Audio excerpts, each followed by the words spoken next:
What day? That's on the 20th, the last Friday in the month, 20th of February.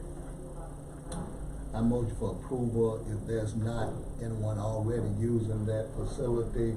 Motion for approval for both of his requests to also grant, not to have to pay the, there's a fee that you have to pay. Yes. Make motion for waiver on that. Second. Motion by Supervisor Williams, second by Supervisor Trainer. Any other discussion? All in favor? Motion passes unanimously. Thank you. Thank you. That was also the $200. Waive the fee but pay the deposit. Yes, ma'am. Is there anybody else that would like to, well, need a motion? We motion. Is there anybody else that would like to approach the board? If not, we'll close this part of our citizens. Say this now. I think it needs to be said better at the beginning of the meeting. Also that night, there's 2 listening sessions for the Ocklawaha County Comprehensive Plan. That first one is on the 28th as well, 6:30 p.m. at Bel Air Fire Station. And then February the 27th. One at Bel Air, the 25th. 25th, yeah, it's wrong. You're right. I'm wrong. 25th at Bel Air, 27th. That's the time this board is. If anybody wants to come out, it's for the public to weigh in. It's been about 10 or 11 years since we've had a comprehensive plan. It's a revision to the practice. Anybody's welcome to come and say their comments. And if not, I think somebody needs. I had a couple people want to say, well, there's a comprehensive plan or what. I think they probably need to read that. Is there a copy on the website or something? There is, yes, sir. You can search for comprehensive plan. That document's hopefully available. And this is a public meeting. I want to be clear that this is a public meeting. It's a public meeting, but people highly advise, and myself, I'm going to revisit that plan and read it in the meantime. If there's something that you want to speak about, get knowledgeable about reading that plan. So I yield. Thank you. This, just a little follow-up. This is a document that the county has adopted in past years. This is just an update to that current document. Is what it is. And the comprehensive plan, if I'm not correct, I mean, it helps us with our vision for the whole county, and it helps us when we have apply for grants and apply for other things. They ask if we have a comprehensive plan, part of that. So it's greatly needed, and this has been going on. I think the last one that was done was in 2014. That's correct. And this is the new one, which in 11 years is 2025. Well, a lot of information has changed, and well, it says comprehensive. I mean, it is extremely comprehensive with a lot of data, census data, road data, fire, district data, a lot of information's in that thing. So it's important that we get it up to date and we have good information.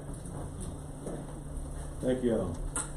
Next on the agenda, we've got Dr. Frederick Hickman from Prairie Opportunity. Good morning, sir. Good morning. How are you? Well, hello. Mind, I'm going to give y'all one of those and pass one around to everyone. I want to thank you all so much for having me. You gave me 10 minutes and I don't know how to act. I want to say, do want to extend a thank you to Attorney Robinson and the hard work that I'm sorry, that you all are doing in Jackson. God bless you. May I take a seat? I'm sorry. Yes, sir. Yes, sir. Please. You all have my one pager and my information that I gave you all. I am the new executive director of Prairie Opportunity, and people say you have big shoes to fill and you taking over. I said no.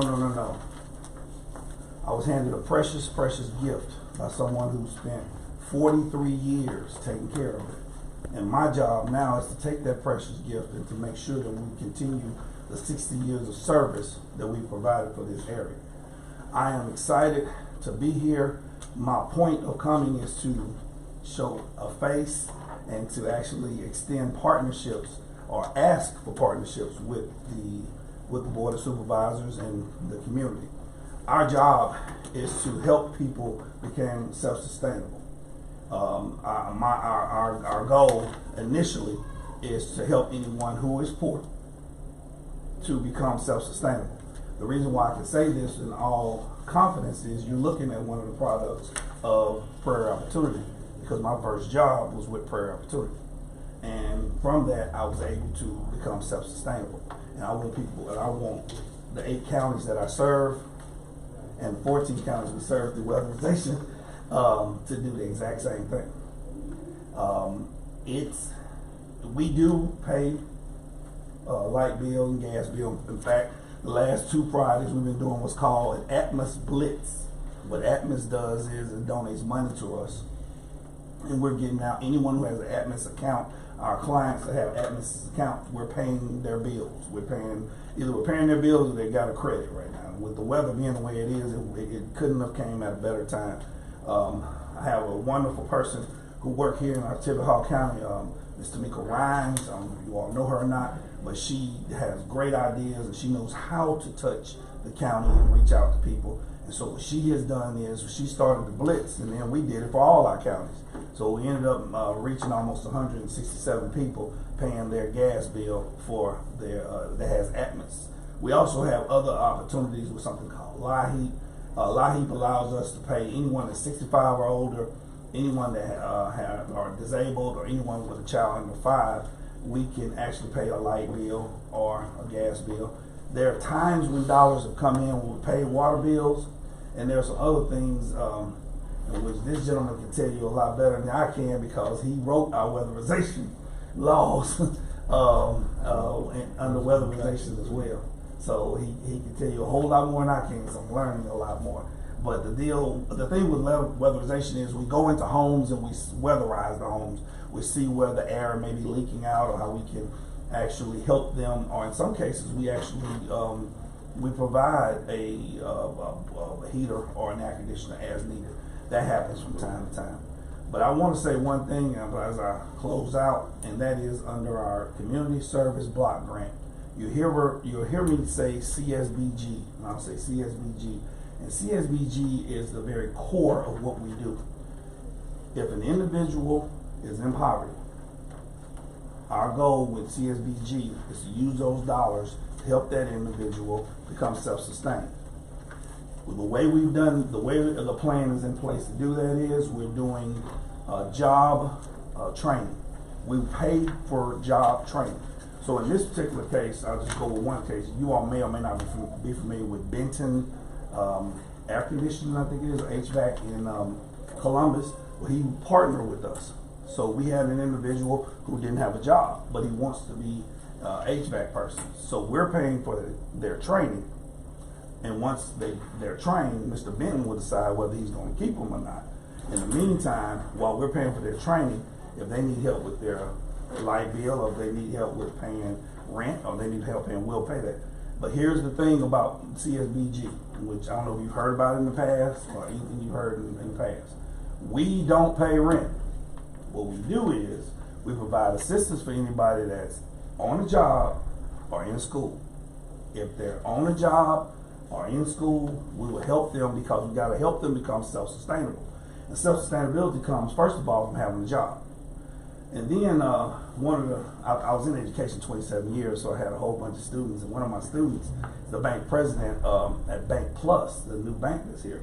And he contacted me and we talked about it, and we're real excited about this, because we said not only should we have a person have a job to become self-sustainable, they're going to need to be credit worthy as well. So what Brad did in his company, they have something called it's a credit plus program, where they will give a loan pretty much to anyone regardless of the credit score. Now there's some other stuff to go along with it, but what we've done in our plan is a person can start and they're poor and they don't have a job.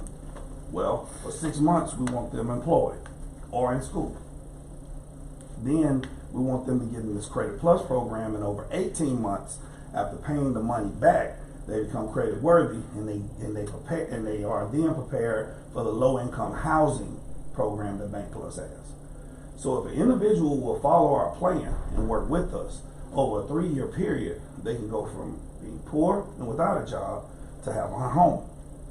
And that's what we're doing, and that's what we're excited about. Tomorrow night at the Need More Center. Nice place. Okay, Need More. Okay. The Need More. Thank you so much. I was going to say Creekmore. Need More Center. We're going to have our first meeting with Bank Plus.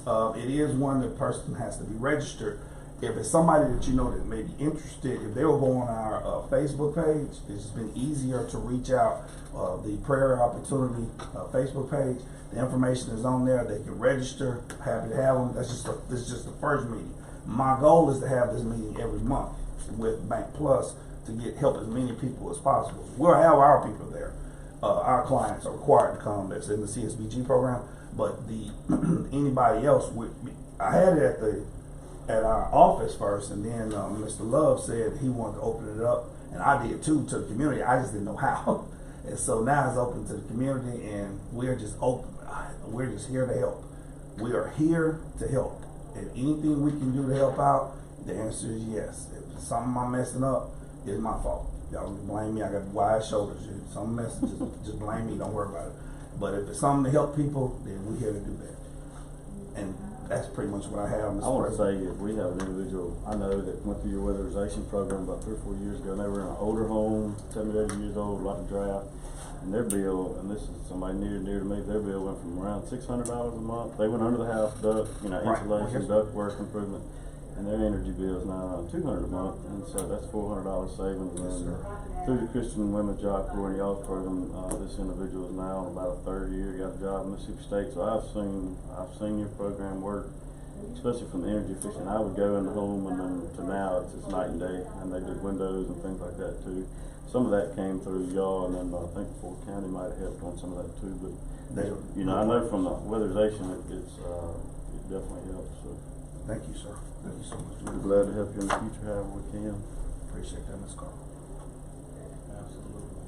Anybody have any other questions or any statements? I'll take What any time good is the statements. meeting?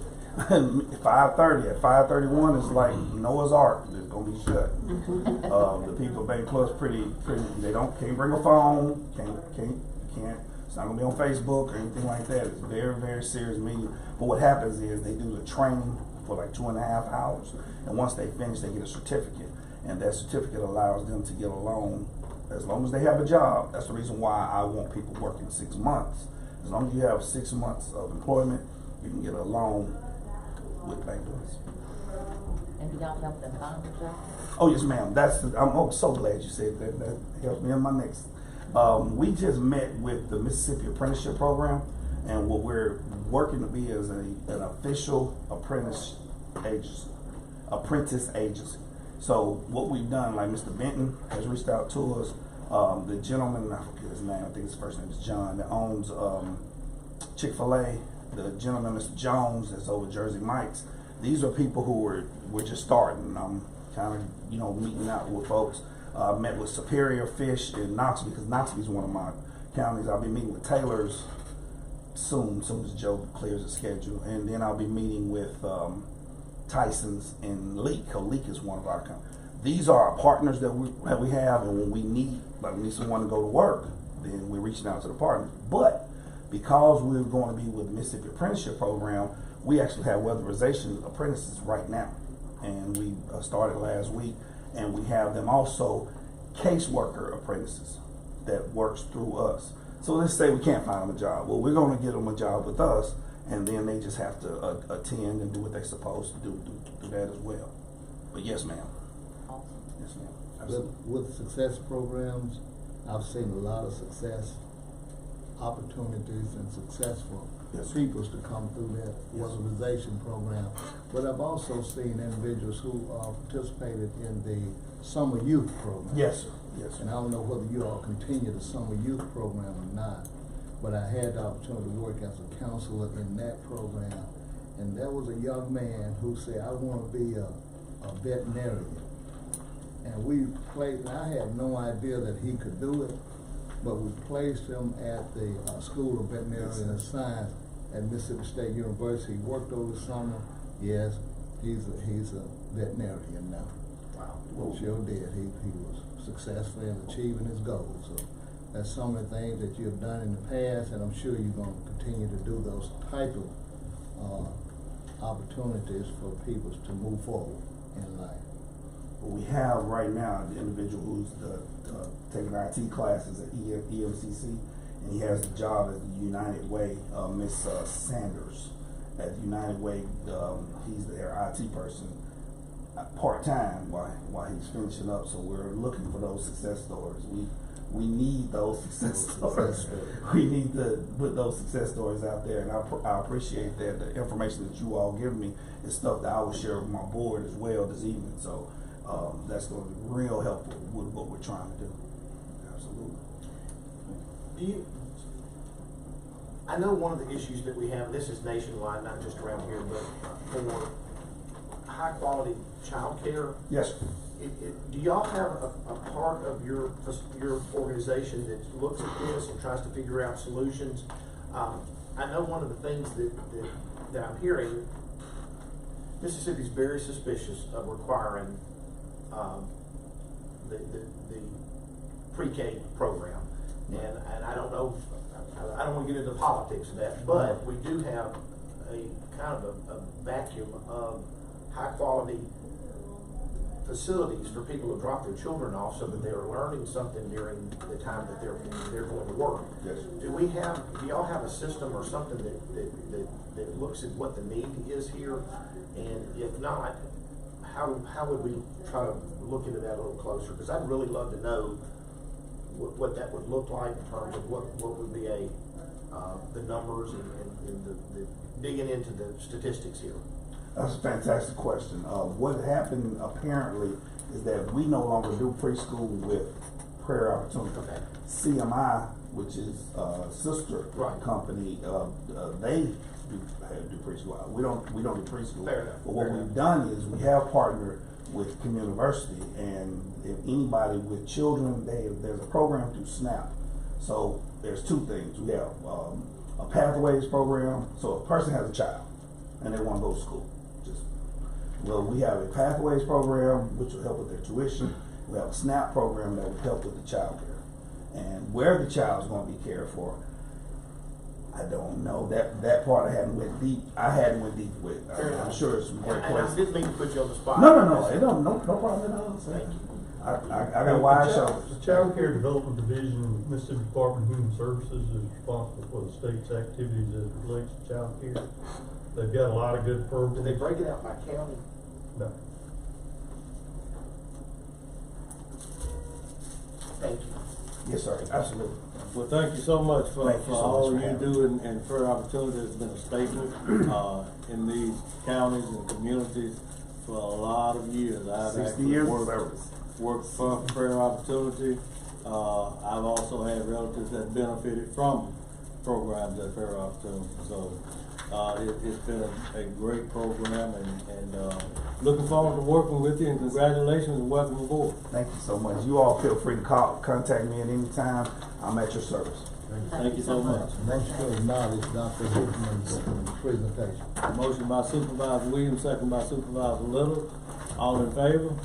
Motion passes unanimously. Thank you, sir. We're gonna take a quick break and allow our IT person to get set up for a Zoom call with UHY Advisors.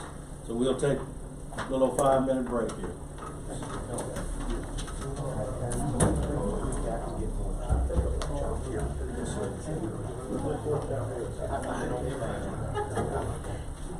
We got you on the schedule next month. Yes. Yeah, I'm looking forward to it. Yeah, I'm looking forward to it.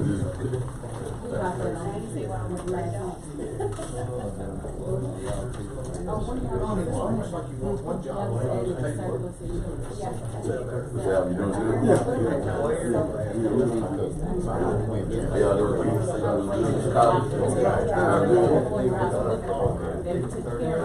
Come back down there for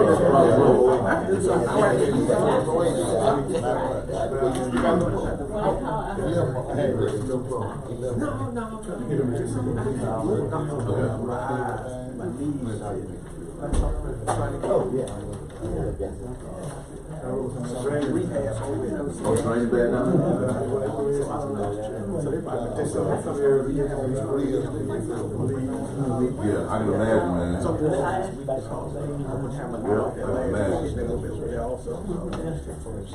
Getting the road block, you know.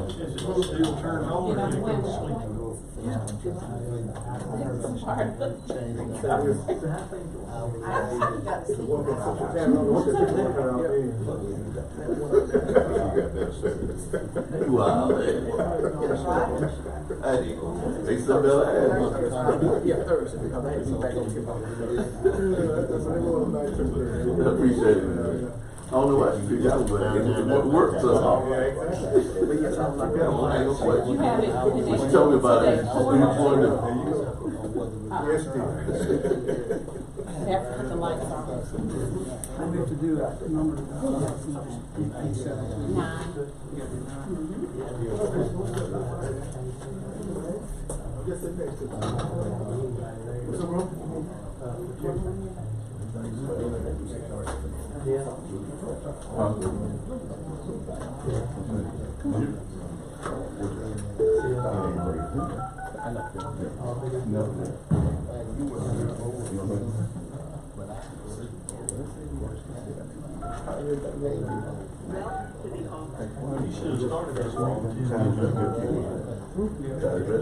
Well, yeah, got some.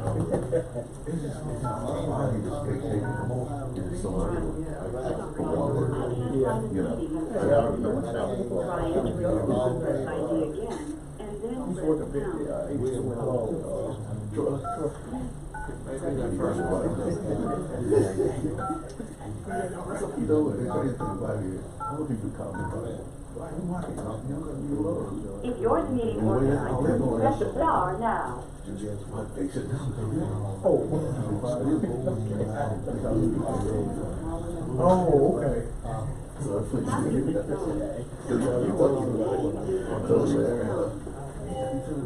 About to be our county board of supervisors. I saw the video. Man, I thought he was doing good. You are now joining the meeting. He's unstable. So we can ride by the hill, wave and say, everything. Please welcome the officers You receiving know, and unfortunately, those are like people you have to choose from. When you're doing that kind of work, because you're gonna be low everyone's cash. And you can't have no room, because any room is work. You know, so you're right. My family had to cut them out every time. Hello? Yes, it's Wayne Carpenter. I've been over here talking about trying to get into the rehab stuff. I saw something there. Okay, I've got to get off my Zoom meeting because I had set up one That's a rock. and get out there. Well, we're signing on to Jack's joint meeting, and it My says cousin that Joe it Mitchell called me hasn't about started she the tried to meeting talk to yet. me. Joe Mitchell, he don't got the 231, but he said you can get him out. Internet, so, let me see. Oh, that's what's You're going not, don't. He said, Rob, we don't even talk to him. I'm like, talk to him for what? Why, Rob? Can You you ain't talk to see him. me? He crazy. Well, we're trying to get on to Jack's meeting, and it's saying waiting for the host to start the meeting. Well, first of all, I think Yeah, that's some weird he comment. is having internet issues, so that's why I'm sending him the because I can't. So you said this Zoom meeting is like after you and I I start? can understand that. Yeah. All right, give us a minute. Oh, you want to think in his mind that once I talk to you, that you can go up there and get the key and get him out of jail.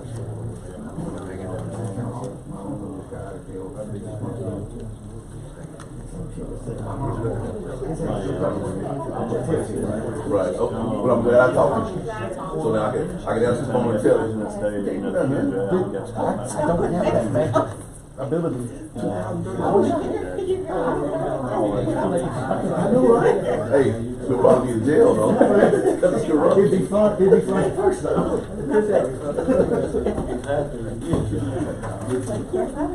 But man, met the investigator who works on that. Anderson. Yeah, so. Hold on, I think we may be making some progress, Claire. Okay, I'm gonna get back on the other one then. I'll leave this.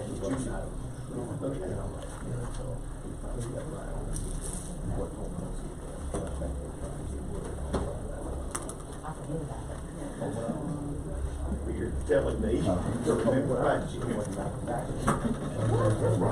We will try. Claire, we're gonna hang up and join the audio of the other meeting. I don't want to go down here because she's moving. I got 2 bags of clothes.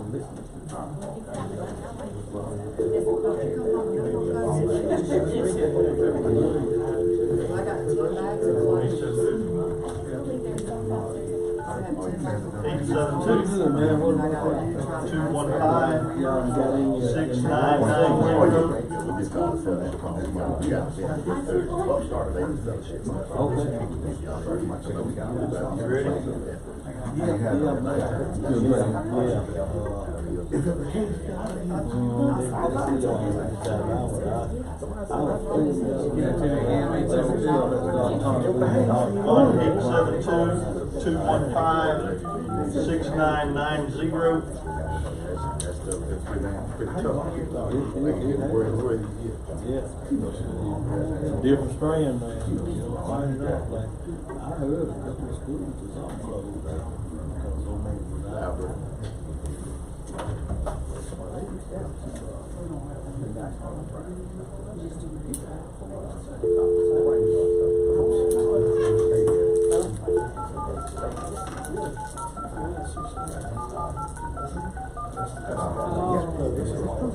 How you feel? Good. We're gonna get that hold on this time. One, Making it, man. Just making it. 872-215-6990. The rest of it. Night. 117-07. I didn't get a chance to go to a single You session. got sick. All right, let's just give you the whole thing again. 1-872-215-6990. 3-1-7-7.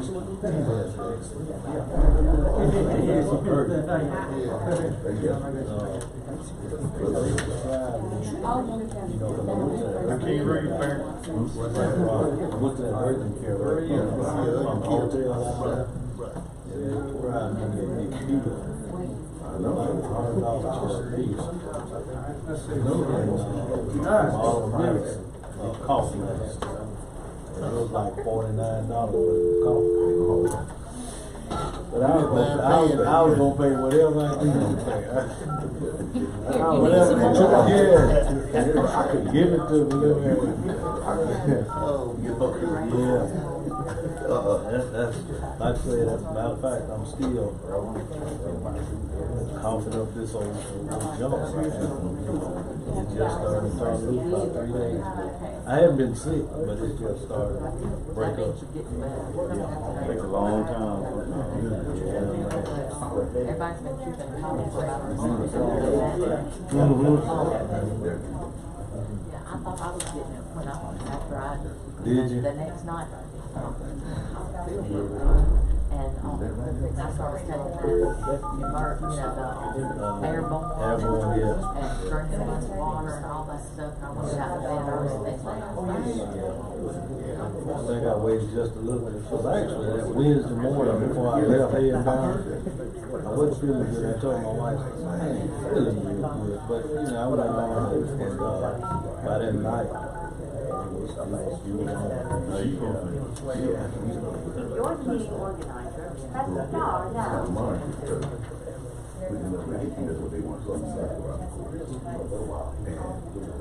I don't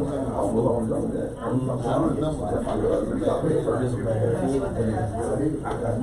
my knees aching, joints aching, everything.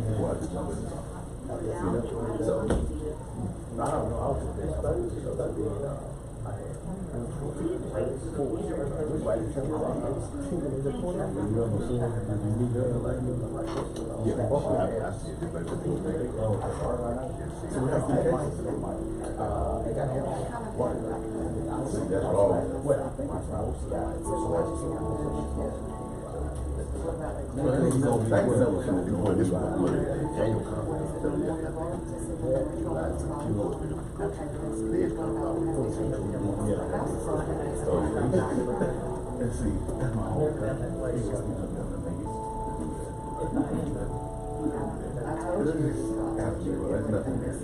you know. But look at So did y'all do this Mark Henry? He called out Mark Henry. Oh, he does? So somebody said he's back down there. He's not there. He sold it up? These people show up and say it's not as much as people think it is. He's in one, so. Folks, just not all up. This document we've been having for years. I encourage them to read a copy first and then sit there and tell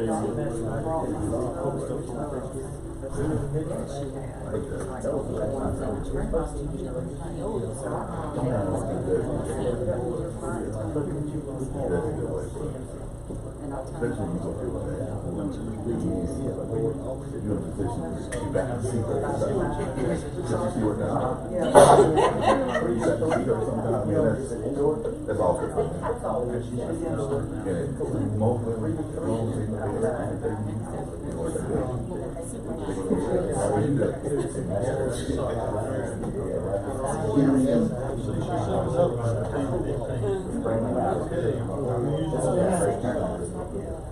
I gotta go, I'm leaving.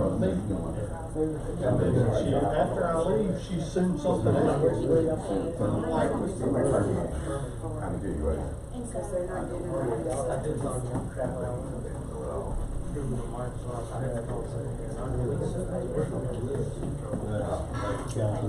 I want to have a board. I ain't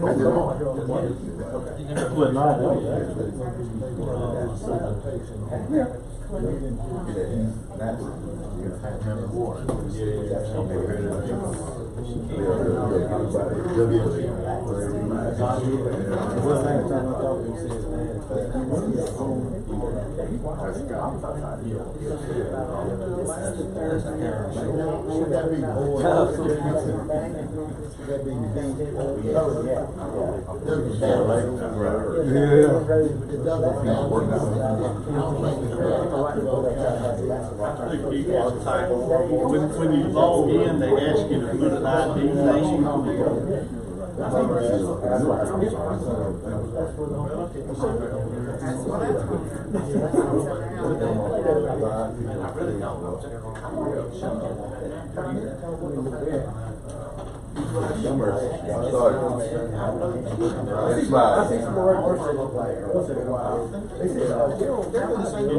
Yeah, because nobody, he don't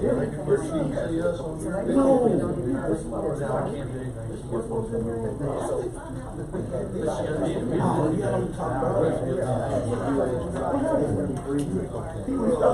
Not long ago back here. When his dad's birthday last year.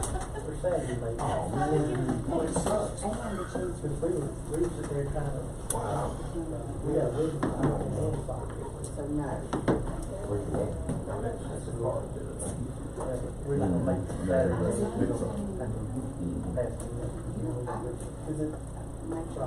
That's my own position. I need that. Like I need room. Do you remember? Yeah, am I supposed to be like I need room to get about here? Do you remember? Morning. Yes. Okay. Let's try this Sorry out. about all that. Okay. Grant services.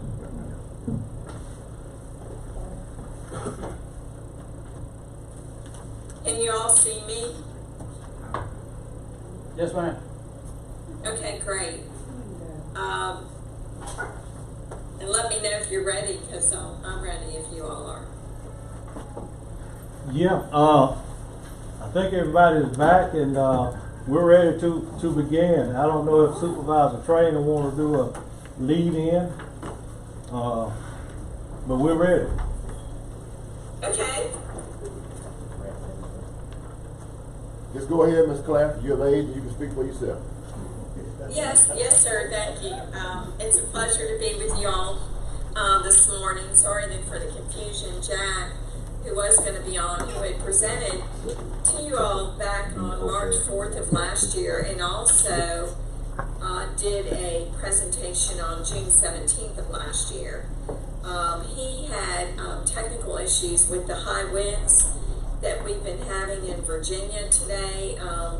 They basically, some areas are losing power and some, internet, so he had issues with that, so that's why I had to arrange kind of last minute being on to present to you all today. But the presentation that we did, and I can share the screen if you'd like me to, was back in March of 2024. It was for, basically what was requested was that we put together a short proposal on what we could do with regard to grant administration and coordination, along with writing grants, researching grants that meet the needs of the county, of your county. And we went through a litany of what we could do, which included assisting you with pursuing the types of grant opportunities and writing them that meet your needs and your strategies for what you want to have happen in the county, so that anything that would be written would not be just a grant. And I'll give an example. The past discretionary fund grants that the federal government had, it was very difficult for rural counties like Octavia County to get those grants, even if they're written, because they basically were targeted towards certain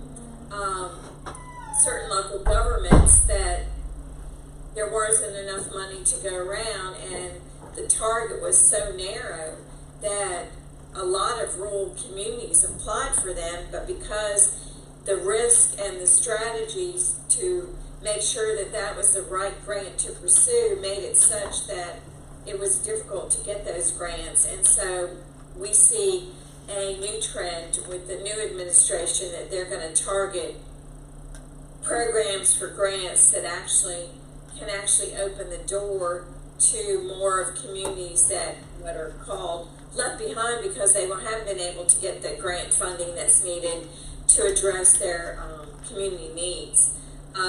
So I just wanted to share with you that that's how things are changing. So doing that, what I call assessment of where you are now and where you need to be able to not only apply but actually be awarded the funding is very important in today's environment. So what we did, we had presented what we call a RAP card to you all, and basically what we do, we only bill hourly based on hourly rates based on hours we actually work. So I'll give an example, if in a month all we did was 5 hours, your invoice the next month would only be for the amount of those 5 hours based on the type of job classification that was doing the work. So I'll give an example. If it was a staff individual, not myself doing the work, and they were at a billable rate of, say, $95 an hour, and then 5 hours, that's all you would be billed for that month. And we gave a not to exceed amount also for you all with regard to what we presented. I think it was we were doing on an annual basis a not to exceed amount of 480 hours, not to exceed $87,280, and the bulk of that work would be done by our staff members. So 376 of those hours would be for staff that basically will be doing the research and the grant writing, and then someone like myself during the year would only be 24 hours. So I just wanted to share what we had presented to you before, and based on that, we also in June, you all had asked us to get with the county administrator and the county attorney, and we had provided a draft master services agreement that I know was being looked at, but unfortunately nothing had moved forward on that. So if we need to update anything, we still would use the same rates and all that we had presented before in our letter and our presentation. I don't know if you want me to go over anything further than what I've done. I mean, basically, once a grant would be awarded, we also would help with the administration, the reporting, so it would ease the staff from having to do that.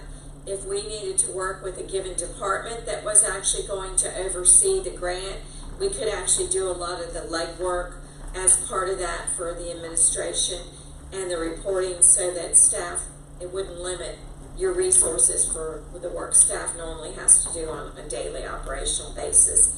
But basically, the life cycle of a grant is the planning portion, which I talked about, and then writing it, getting an award, getting your grant proposal preparation. So that would be that in advance, we have all the documentation needed to write the grant, like the historical perspective, the narrative, the budget, the scope, that that it's something that you want as a board, but also administration and the community buys into, so you don't have any naysayers coming out, why are we going for this grant? You don't want that to happen. And then the award, once you're awarded, the implementation to ensure that it's compliant with all the requirements of the grant, and that we also would do the reporting for you, which you all would sign off on, but all the reports could be prepared by us. So I just wanted to kind of give a summary of that rather than go into the full presentation again. Do you have any answers, or is there anything you all need me to go over further? They did give us copies of everything. Everything she just said, they have at least sent them twice to me, so I don't want there to be any, but they've done what they said they would do, I guess is the point I'm making. What action do we need to take as far as move forward? Y'all need to make a decision as to whether or not you want to use them or not, or you may want to go through the document itself. I guess the big question is, do you want them to do grants for you? And if you do, it's going to cost us approximately between $80,000 and $90,000 to do this. I'm not saying exactly they'll bill for whatever they're doing, but if y'all want to move forward, we need to either fish or cut bait.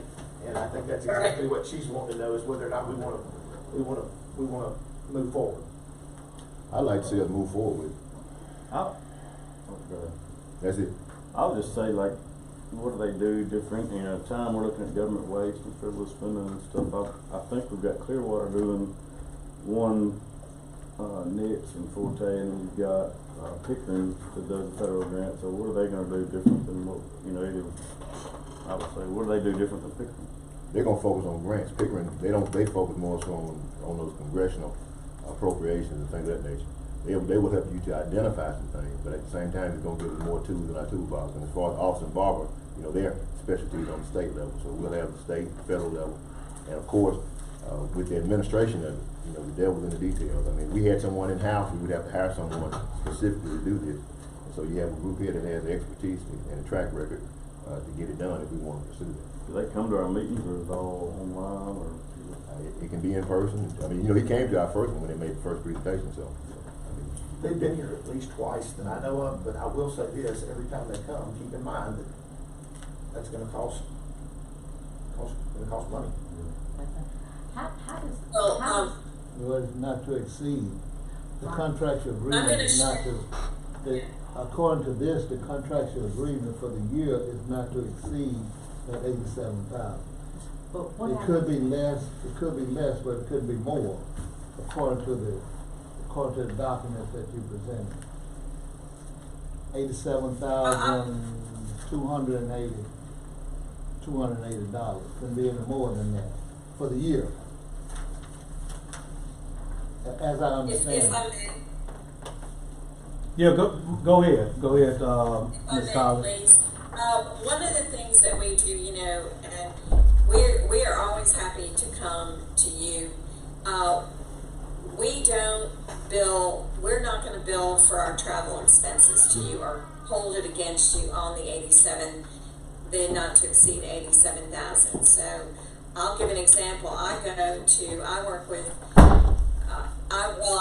Tennessee, the last week of January for a client, and they're not billed. All they were billed for the time that I actually worked with that client.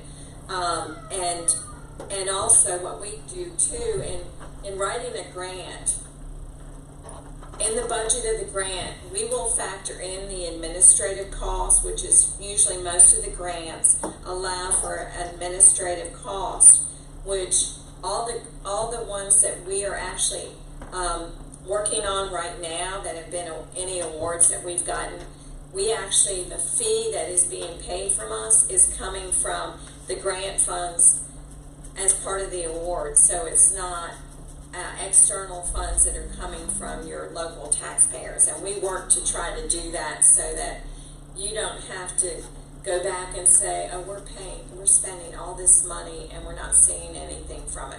We work to really try to get you that award. I mean, an idea too is an issue that I see is that we do get to DC. We do have, strong contacts with the National Association of Counties and the congressional leadership, so that we try to, let them know what kind of grants we are working on. I'll give an example. They will push, and also not only your delegation, your congressional delegation, but we can go to other congressional delegations like Virginia, Maryland, Delaware, and we can go to those in the states in which we are working with clients now and say, listen, we're also working with this county in Mississippi and we submitted these types of grants. Are you willing to put in a letter or, kind of help us secure these grants for them? So we can get like those types of letters or that kind of what I call push that maybe some others won't get. Which grants do you go after that you see are your more successful grants to get secured? I think right now the ones that we have really been able to work on and secure have been those that impact a little bit of the infrastructure like broadband, and also any kind of bridges or road type work that's needed. Stormwater management is one I know that we just finished, and we also work with we did in Pennsylvania, I'll share with you, we did a developer-based grant in which they had multiple funding streams, and for a municipality up there, and they were able to get everything pre-prepared for that site so that new businesses have been able to go in, things of that nature that we've been able to work on. That included stormwater management and drainage. It was an extremely blighted area of that municipality that now is being brought back to life. So it included, removal of derelict property, derelict structures and things of that nature. Do you work more with municipalities rather than counties? We have a mix of counties and municipalities. We have a strong mix of them. We work with some counties I know we've been working with some in Iowa and Nebraska, and also working with counties in Maryland, and we've done some work in Delaware with some of the counties. We also have done some work with some of the Virginia counties. I've been working predominantly with rural county in Virginia, Pulaski County, and I don't know if you ever heard of their drug court, but we applied for a federal grant in which they were able to create their drug court, which now has one of the best recidivism rates in the country right now. So things of that nature that we've been able to do. Well, I like the idea that you are going out to research for grants, not to just wait until grants are dumped on our desk or table, but you're going out to search for grants.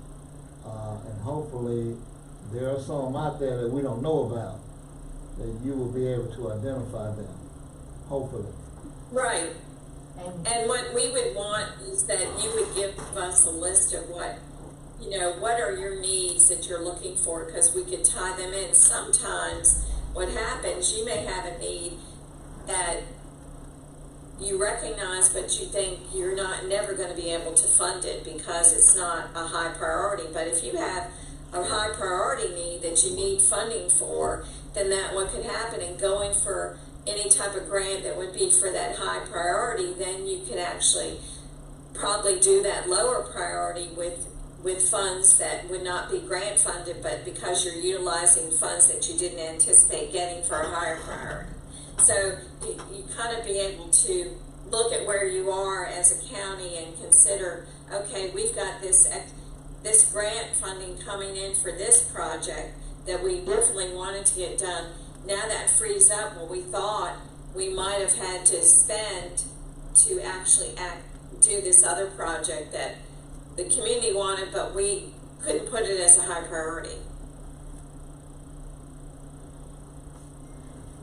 Just a couple of questions. One is, this is an annual, this $87,000, that's an annual contract. And the second question is, just so I'm clear, you all go out, identify, secure, and administer the grants from like birth all the way through. You keep up with all the paperwork, the documentations, Is that an added cost to administer these grants, or is it all included in this annual hourly rate, not to exceed? Yeah, it's all included in the not to exceed rate. So that's all inclusive. It would be an annual contract subject to annual review and renew. We often you can do what, if you want to, you can add annual review, renew up to up to an additional 2 years with a review annually, and not to exceed at the rates of the first year. You can we are willing to work with you to work on that. We most of the contracts that I've been working on, they've not had an increased rate annually. I mean, I'll give an example. The one that the county in Maryland, we're still working under that same rate that we started that one back in 2022.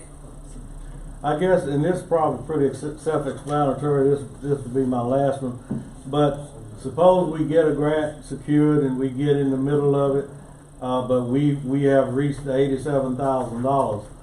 Then I guess we'll have to negotiate, renew that contract in order to complete that grant, because at that point we've used the amount dedicated, correct? Right. If it's a large grant and the administrative fee, I'll give an example. Say the administrative fee for administering the grant is above that $87,000, because large funded grants can go above that. I mean, when you get into a certain dollar value of a grant, and you can they allow for a certain percentage of administrative fee, and say the administrative fee is $120,000. Well, from the very get-go, if it's just a 1-year grant cycle, if it's 2 year, then we might not have to addendum. But if during the 1 year, it's a 1 year, we know it's going to be $120,000, we would do a simple addendum to the actual contract just specifically for the purpose of that grant, knowing that the funds would come out of, the funds to pay for that come out of the funding, the grant funding, and not anything else. So I think that's where, we could do that. And we would know at time of award that the budget for that grant is, the administrative fee is going to exceed the $87,280. Okay, I want to ask this just to make sure that I'm clear, but so the $87,000, is just like the flat contract fee, you know, whatever work you do on it, but you also get paid the administrative fee. Or could the $87,000, if you got awarded the contract, come out of that administrative fee? It could come out of that administrative fee. I'll give an example. If it's a smaller grant, and say it's one grant, and it's for a year, and the grant is $50,000, and I'm just gonna give an example, say, $7,500 is the administrative fee in that grant, then that would come out of the $87,820, not to exceed. So our part would be like $80,000 that year, because the 7 would come out of it. She's saying that Well, if if you she got charged more the grants, grant, it would be. if she charged the grant $7,500, that would be a part of the $87,000 Yes. that we would pay. Because with most grants, it's rare when they advance the funds. So with most grants, the county has to pay the cost, including the administrative fee, and then get reimbursed. Then Yeah. we would, and that would be a part of the $87,000. Yes. Then the yes. grant would reimburse us for her cost. Correct. You gotta be simple with me. No, ma'am, you got it. No, ma'am, don't play that. So that's what it is. I'd like to make a motion that we move forward and enter into an agreement with UHY for grant services. Okay, motion. I guess my question is about the budgeting of this. If we vote to move forward, and because when we go after a grant, we probably ain't going after a $50,000 grant. You know, we probably going after a humongous type grant. So what does that do as far as budgeting the cost of you know, I'm sure 87,000, if we go after a large enough grant, 87,000. So I'm wondering about the budgeting process of getting this in the budget to be able to handle going after huge grants. I guess that's my only concern right now. I'll probably move to close this presentation and have an in-house discussion of just what we want to do and move forward with it, and that's one of my concerns. And just, you know, I'll tell you, 2 concerns is what time of the year as far as congressional, what would be the best month, you know, because this is $8,700 or roughly a month, but, and you may know, attorney in the political world, what would be the best month to get in, because you may be already halfway through a session now, or just, does that even matter? Let me say this, and I would say this about them or anyone else that we're looking at these grants.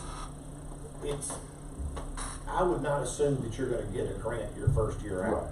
So I would, if we're gonna do this, and your game plan is to move forward with this, then I'd set 2 to 4, 5, 6 years out that you're gonna be willing to do this, to reach out, to go after whatever grant we're going after. The second thing I would tell you is we need to be specific in what it is that our intent is.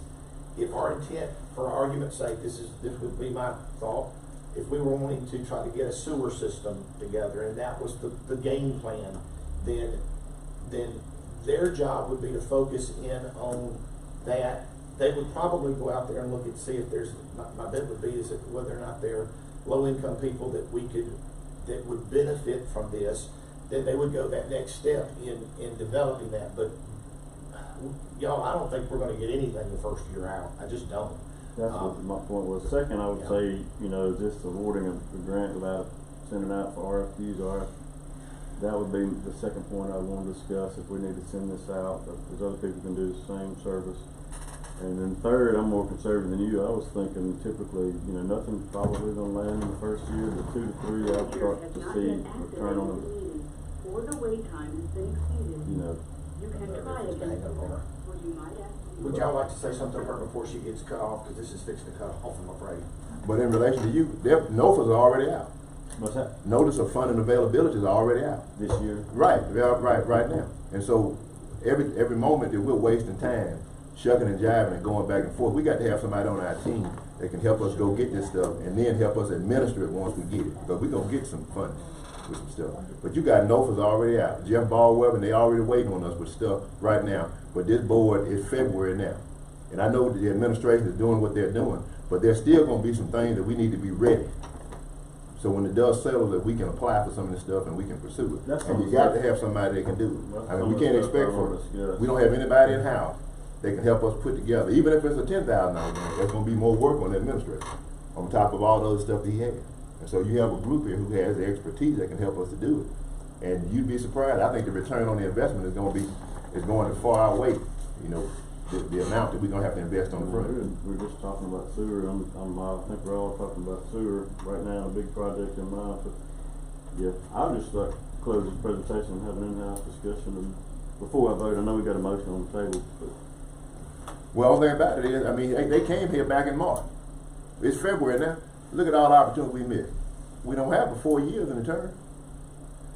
You know, we let one administration go out, new administration. Yeah, we're gonna wait till the next administration comes before we make a move. no, what about the DOG holding? What is all that? How does that play into the grant cycle? Isn't there a 90-day hold on stuff? Is that? I'm just reading this off of. He rescinded that. What's that? He rescinded that because the administration made a move to pause all grants, but they rescinded that. And now you know it's in court. But you look at some of the stuff that they're focusing on. It's not things that are high priority with us. Now, don't get me wrong. I'm sure USAID is important. It is. Don't get me wrong. But you got to, but you know that with the way this administration is going on, and I'm just gonna say it like it is. There's a lot of disruption that was unnecessary. But still, you know, you put a pause out there, you have to go back and rescind it. That's a bad reflection on the administration, in my opinion. Well, I'm just why would you reading do something like that? On national news cycle, so I guess that's my question: is Paul? I've had an off week, you know, that's but is there any kind of pause right now we need to be concerned around in the grant cycle nationwide? He paused it, but they rescinded it, and it's in court now. I think it's 30-something cases where they're different individuals. 60 something. Okay, well I was wrong. I would like to know, how would this interfere with our present budget that we already have established? And I guess that's an accounting problem, question. Ms. B, I don't know whether you want to address that or not. But how would this be incorporated? This extra $87,000 be incorporated into our present budget? Would that be a strain that we thinking that it might happen? We can work, or can we work it out? I guess what I'm asking. Can we? Are we, this 87,000, you have to pay it regardless of whether they look for funds or not? Or is it based upon them? Billed per monthly, depending on how much work they do. It would be similar to the one that we had. And to the point, the money's gotta be spent, so it's gotta come out of the board of supervisors budget. At which point, whether or not we get reimbursed becomes the question, right? So if you're asking, do we have the budget? Maybe not. I mean, there is some room in the board of supervisors budget. Is it tremendously big? No. So not knowing what other actions this board might take, it's hard to say whether with that said, if we receive reimbursement from the federal grant, the cash is not the problem. Now the budget itself, we can do a budget amendment that would allow us room in the board of supervisors budget. So a lot of it depends on whether or not you do the initial piece of work, right? You do the research, you prepare the grant, they bill us for that. If we don't get the grant, then we can't get reimbursed for it. If we do get the grant, if we are awarded the grant, then those administrative costs would then be reimbursed to us. So there's a lot of ifs in there. Is there $87,000 that we can commit to this? Yes. Is it in the budget? Potentially not, but that's just a budget amendment, you know, that would be required by this board. I guess my only concern is, and you know, $87,000 in the big scheme of things is not a lot of money, but my concern has been in the past, this board does not identify a project and stick to it. I mean, it's almost like, well, we want to try to get a bridge fixed, or we want to get this road fixed, and then it doesn't happen. Then the next year, well, we gonna scrap that one. We want to go. When you gotta be, once you commit, you gotta be committed. You gotta be consistent. You've got to be in it for the long haul, because as you stated, you don't just jump in there and start getting grants. So we've got to determine whether we want to nibble around the edges and jump from a bridge to a half mile of road, or whether we want to identify a project and stick with it and move forward, and be in it for the long haul. That's sort of my concern. Well, would it better suit us if we came together and identified some projects we know we wanna do and find out about the grant stuff and then go into the contract with them once we all agree on what project we're gonna do? Because that way, at least we'll know, because I mean, we gotta figure out what we're gonna go up to Washington with, today. I just don't, and I'm fine if that's what, we wanna do, but I think we need to figure out what we wanna do. Well, they will not apply for or bill us for any grants that this board doesn't approve. So the idea being there may be a little bit of charge that comes in on the research of the grants, right? Trying to identify which grants would meet our priorities. But prior to the application, that grant application, I would believe would have to come here to decide whether or not that's something that this board wanted to pursue. At which point, if we did want to pursue it, y'all could authorize additional work, which we would then get charged for. And then if the application was submitted, that would, require additional work that this board would get charged for.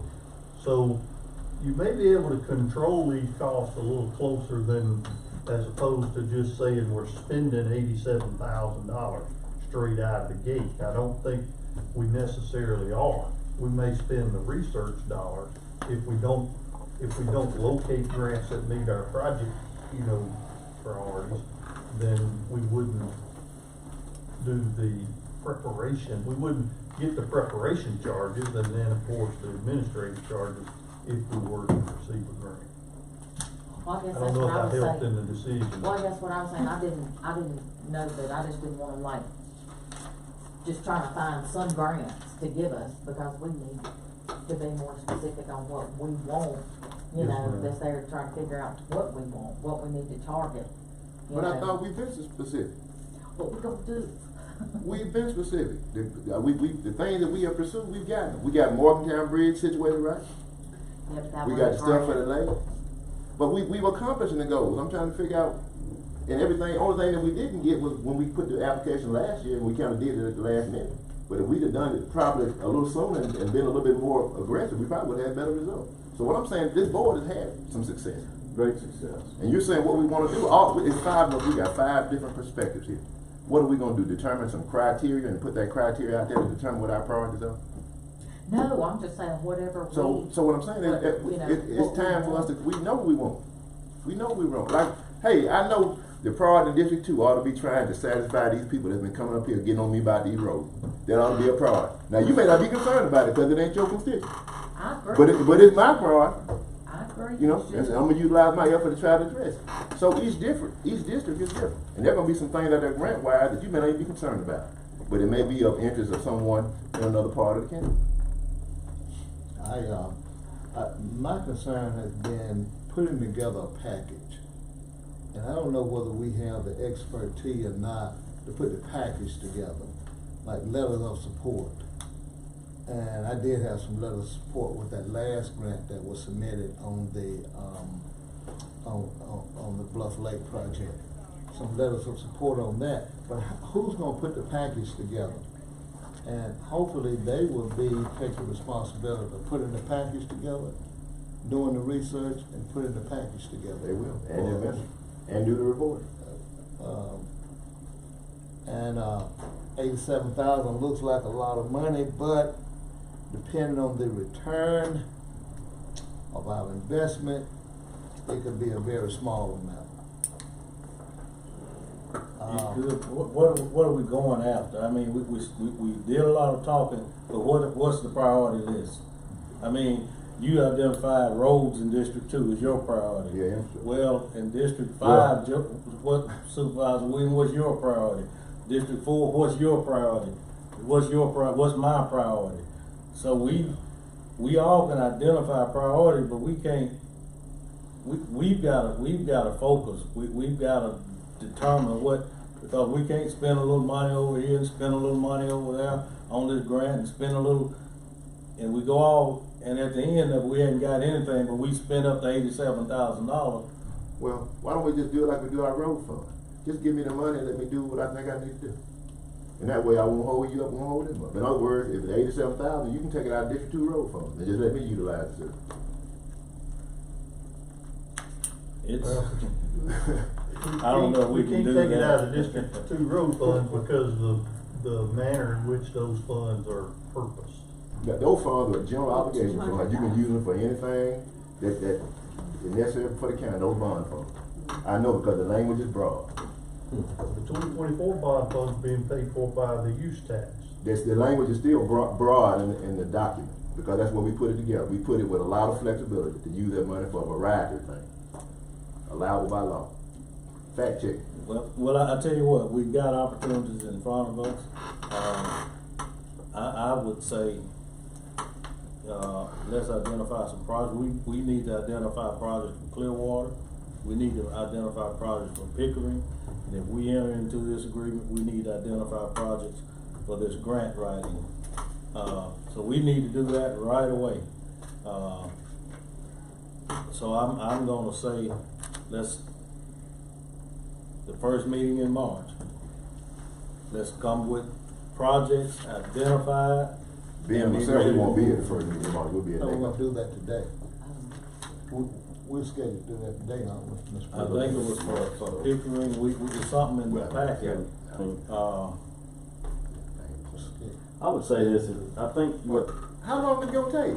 We already know. I mean, we know roads and we know sewer. I mean, all we gotta do is, how long is it gonna take to identify a project?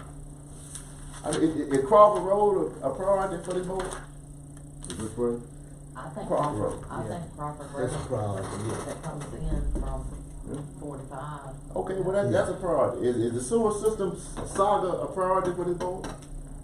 Yeah, that's a priority. Okay, that's two. It was up on the western end. Okay, well, I mean, that's what I'm saying. I'm just naming. I mean, we already know healthcare is a priority, and we're waiting on that as far as with that process. We already know that. We already know the lakes are priority. We're waiting on getting feedback on that process, right? Mm-hmm. Okay. Water and Longview. Okay. I think we're tapped out on water meters. Yeah. I would say this, I think what you're saying, everybody's got individual needs within their district, and it's countywide, and just in the first year, I would say, in my opinion, number one is out here figuring out, in other cities, looking at $60, $80 million of figures. I've seen, you know, when they do something, they're gonna come ask for our share. And the sewer, in my opinion, is priority number one, if we were to land a $50 million grant, would be out here and getting something built on this side, obviously with aluminum dynamics and steel mill, more and more people are trying to build, and I see these, you know, developers calling projects are on hold, and so I back to the county attorney, you know, I'm able to lean on you to tell us, you know, what do you think are the top three things that we need to apply for? So you're saying we need to build our own sewer system? And that's back to what I said, if it's in city limits of county, I don't know. If the city were to build it, obviously I think they want us to pitch in, just because they have one other one out on Sand Road. I'm saying we got a problem, we're pumping sewer from the county line all the way to Sand Road through Mississippi State campus. At some point that is gonna expire. So so we need to do a county-wide sewer system to help Starville and Altiva County. You gotta do something besides pumping it off Sand Road. Well, that's a county-wide That's issue, a right? huge That helps problem. everybody, Countywide that helps everybody, right? That's a countywide. But we know that is a multi-year process. I don't see how you afford it. I mean, If you're unless gonna you land commit, you it gotta be committed for a number of years to get that. But if that's one of your priorities, it's gotta be one of your priorities. But can't you get someone to do the due diligence to see how that priority will bring back the return to Altiva County? Because I think people have to really see that. They got to see, you know, yeah, you talking about $50 million, but if $50 million gonna set this county up for $300 million worth of growth sometime in the future, I mean, I'm sure there's analysts out there that can kind of let you see this stuff, so people can see the vision. You know, when you're going out to these, and people are complaining about a comprehensive plan, all we're doing is updating the we got a comprehensive plan. We're just trying to update it. You know, but you need to understand the nature of this county is growing faster than we can keep up with it. I think that's an excellent point in terms of where do we want to go? If people want us to stay the size we are, we're doing what they want us to do, nothing. If they want us to grow and have a bigger tax base, then we're going to have to develop that side of it, so I agree. So, I mean, you know, and then some of the things, like I said, I'm dealing with it, and I ain't forgot about them. I'm just, because I know I got some bond money, and the first thing I'm going to do, I'm going to take care of Jordan Lane, I'm going to take care of Clifton, and one man coming up here. Because I'm tired of them coming, but I'm tired that they have to come. You know, these are issues that this county should have been dealt with years and years ago. But they need to keep coming, because they need to, that's why I keep knowing how important that issue is. Would it be, this is a question, I'm not trying to point y'all in any direction, but would it be a benefit if we sit down and got the GTPDD and the link together, and let's set them in part of our discussions for, especially when we're meeting for the comprehensive plan, there needs to be a conversation of what does a sewer system cost? What are our two options? One would be go in with the city and grow that one and make it work for us. The other possibility would be potentially to build one. Now, y'all, $50 million is not going to build you a sewer system. I wish that was done. Yeah, it's pretty expensive, is my understanding. However, I think we put our heads together, we can make whatever we want to happen. It just is a matter of how we want to approach it. So maybe that's what we do, is bring in everybody to have this discussion, pick that big project. If it is moving in that direction, fine. If it's not, and it's to deal with the city, then let's get with the city and say, what is it going to take to make this happen? I do think that the county has every, I think the short term, we're going to have to help the city.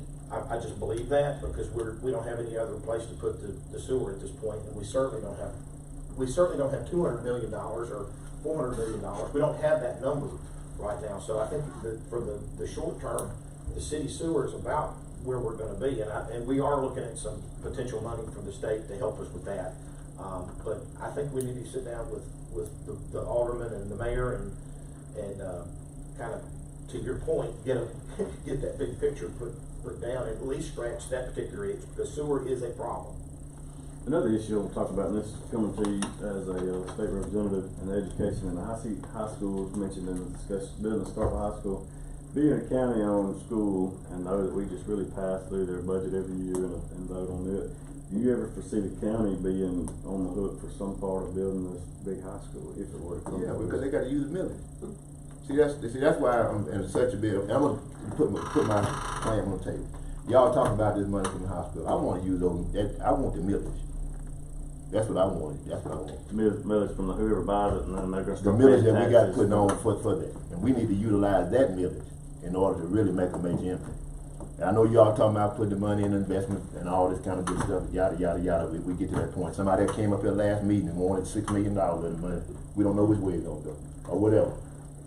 Probably one of the persons that didn't help get to that point, but anyway. You're saying the millage that whoever buys it starts paying. Well, no, what I'm saying is when the debt has to go off, you know, it's gonna free up whatever those debts are. Not to roll that debt off, but just to maintain it on the books. You need to take that millage and shift it and do something. You don't need to say, well, we're gonna give y'all you don't need to say we're gonna give you all. I was here on the board, we cut 10 mills off one year. Did nobody even come and tell us thank you? And now our county and grew so fast we can't keep up with it. If we hadn't done that, are you in favor of putting that money in a trust and holding it and living off the interest? That's fine. Whatever we can get there, I don't have any issue with that. But I'm just saying the millage that's off. I get what you know. I don't think we just need to take that millage and just, because if it dries up, guess where it's going? They'll build a new high school.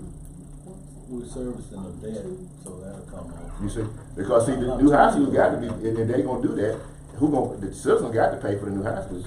How many mills do we get off the county hospital that he's saying maintain 2 mil? I think it's two. A mill's 470. It's more than that. A mill is 476, 860.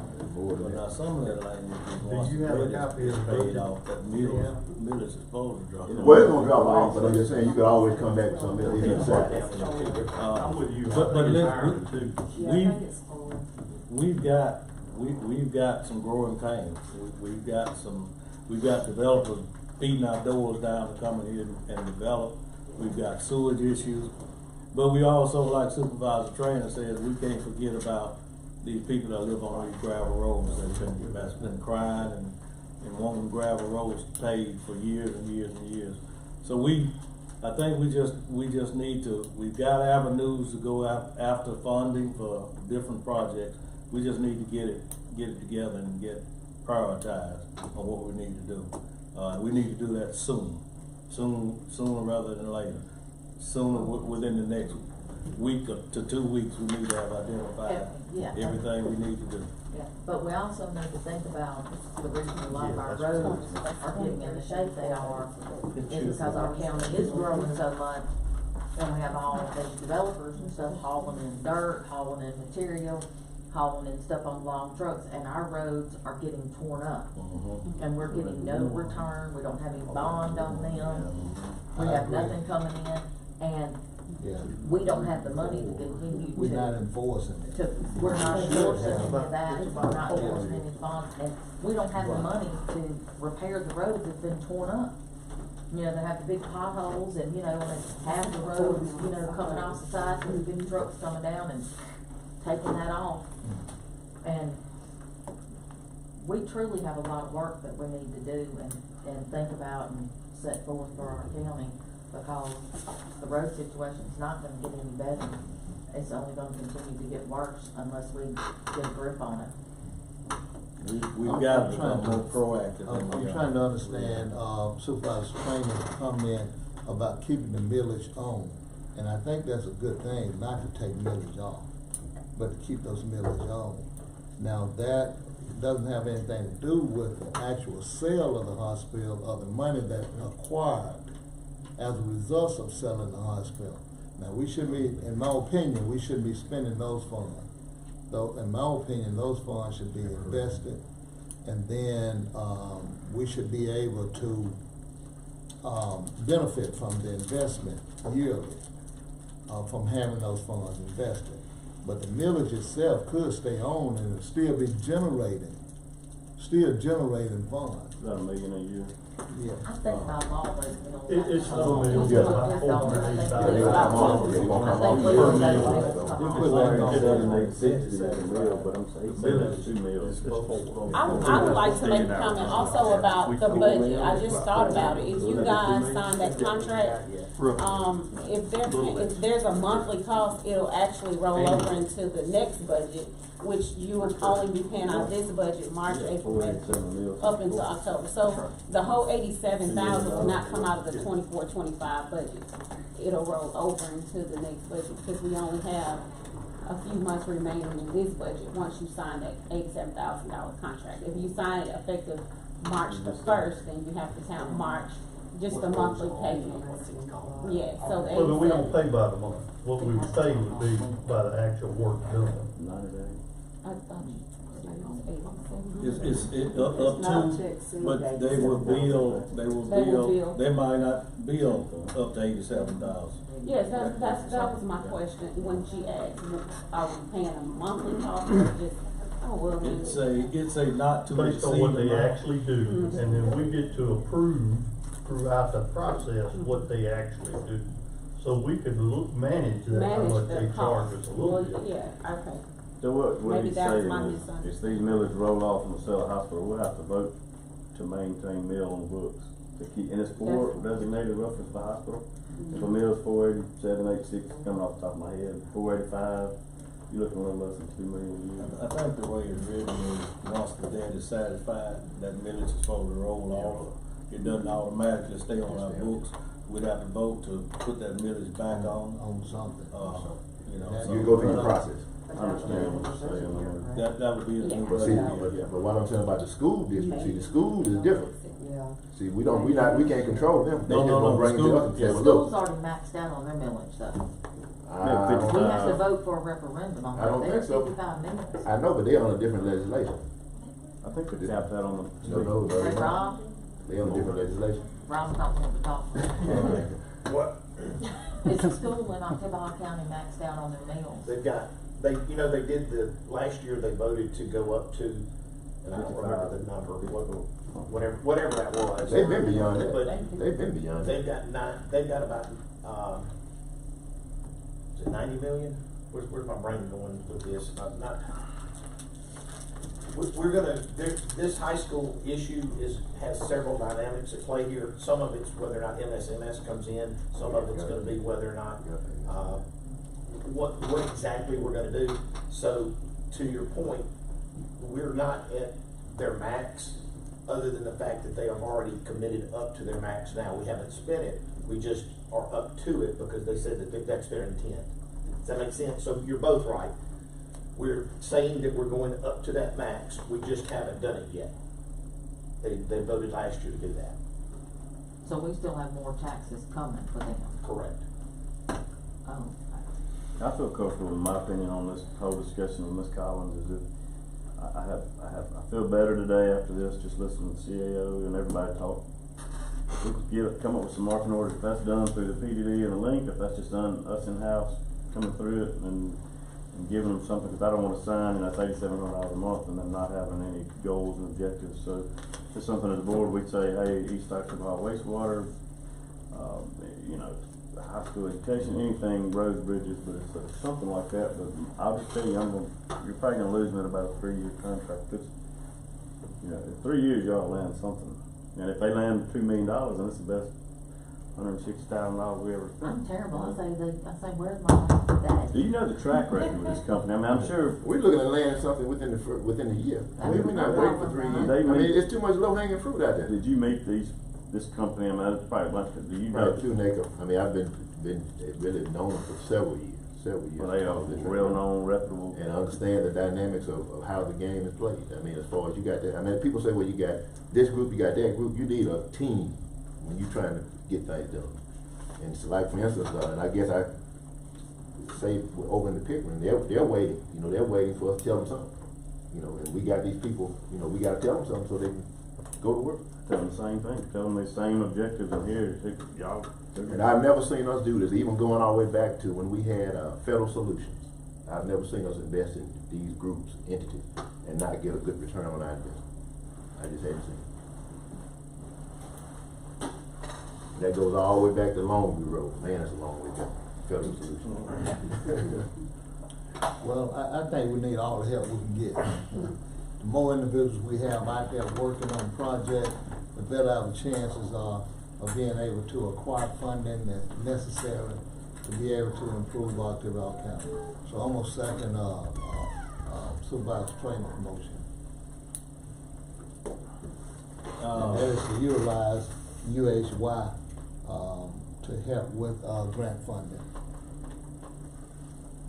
Are we gonna, just discuss, well, got a motion, we got a second, discussion.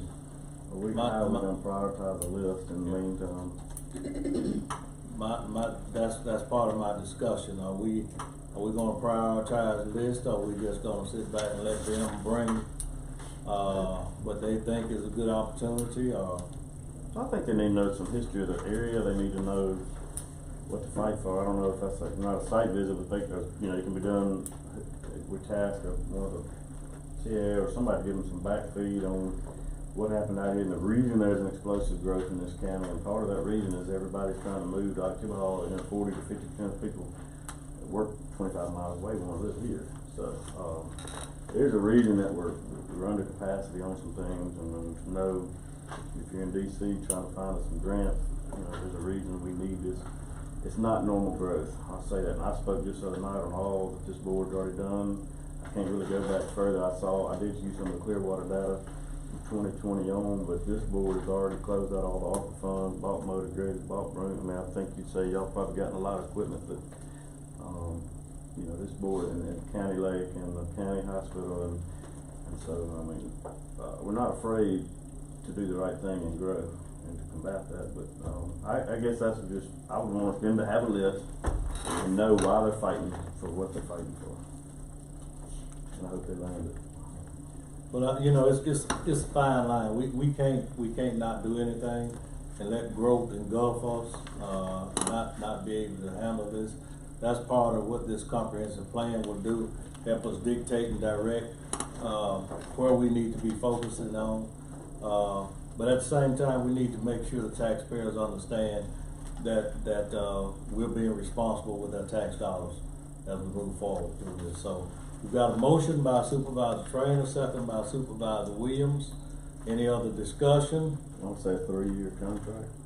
No, it's a year by It's year. year by year, Yeah, yeah. I'm running out when y'all It's say just a 1-year contract. Yeah. It's a 1-year And contract. then we reevaluate it and see whether or not they're really doing, some good for us as a county. But we'll go into this contract, I feel like we need to go ahead and give them immediately, Yeah. you know, some goals and That's some right. things that they need so we can get our money's worth. That's right, that's From a right. reporting standpoint, do they come to us can we put it on the screen every month, every quarter, I would assume every quarter, to know where? Virtually, you can do it every day if you want to, I'm sure. But now, as far as physical reporting, I think they'll come when needed. But I think, I mean, and I'm talking from a very brief time, have dealt with any of this. I know y'all have done it a lot, but I do know that whatever goals or, you know, direction we give them, we have to be willing to immediately or quickly take action and get them the information they need. You know, if they can't get it and get it back to them, you know, very timely so they can put that stuff together. Because I know, you know, I had to go track down signatures, letters, names, Right, stuff, right. all that stuff. Right, put a package together. Yes, And they'll help us with that, I believe. yes. But I mean, they're not gonna be able to reach out to these people, you know what I'm Yeah, saying? they gotta know You know, who- we all have to reach out to, Yeah, right. you know, our people here and stuff, but if we're gonna use them, we're gonna have to use them. That's my only, I agree. Which brings into question, Mm. how much of that load is gonna be shifted into administration to gather all this information for them so they can accurately pursue these grants. Well, not only administration, but it'll be a team effort. You have your engineer involved. I mean, if infrastructure, you gotta have engineer involved. You know, and if it's some other type of program, you gotta have whomever that person is designated for their responsibility.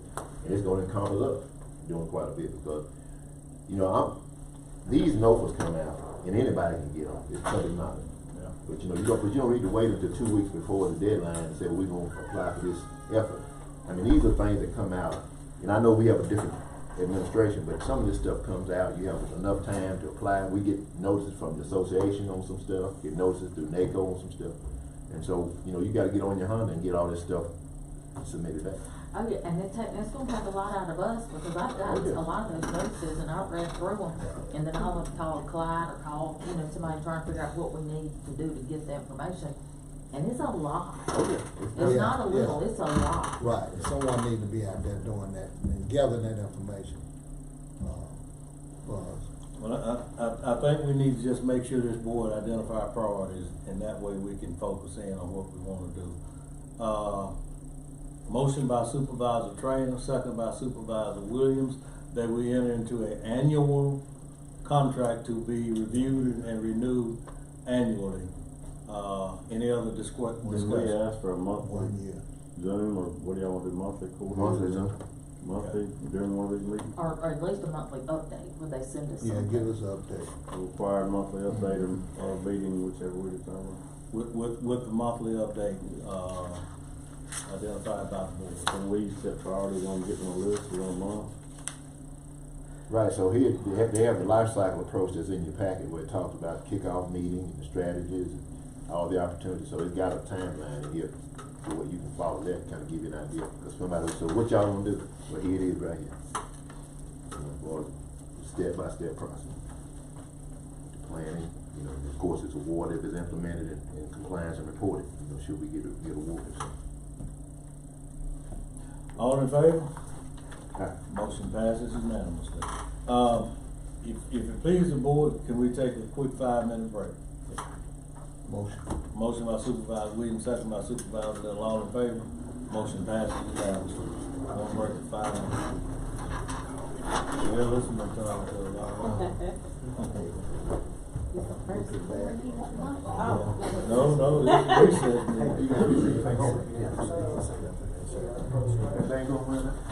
Quick, trust me, have to be real quick. Wednesday, So I'm gonna be real quick. we're gonna hold it at 10 minutes. Yeah, we ain't gonna let the beat keep going like Columbus. Oh, it's big. One more thing.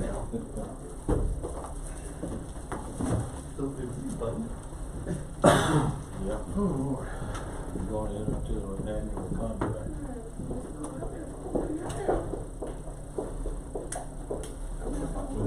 Make a good point, and I wouldn't want. Don't take on no more. So I wasn't gonna get up. They said, "Oh, I've got one of them." But you did make a good point. No.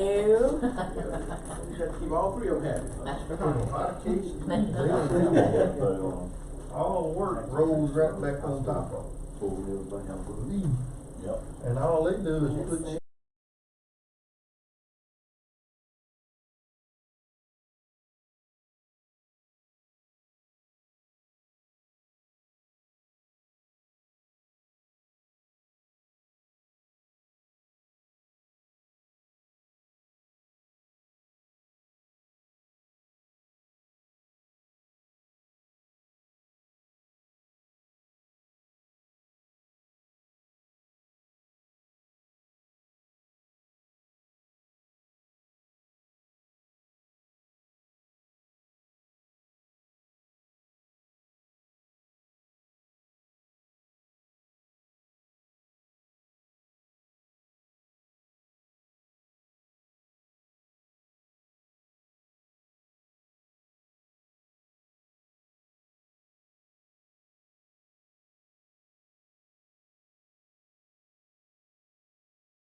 Okay, well, I know she can do that.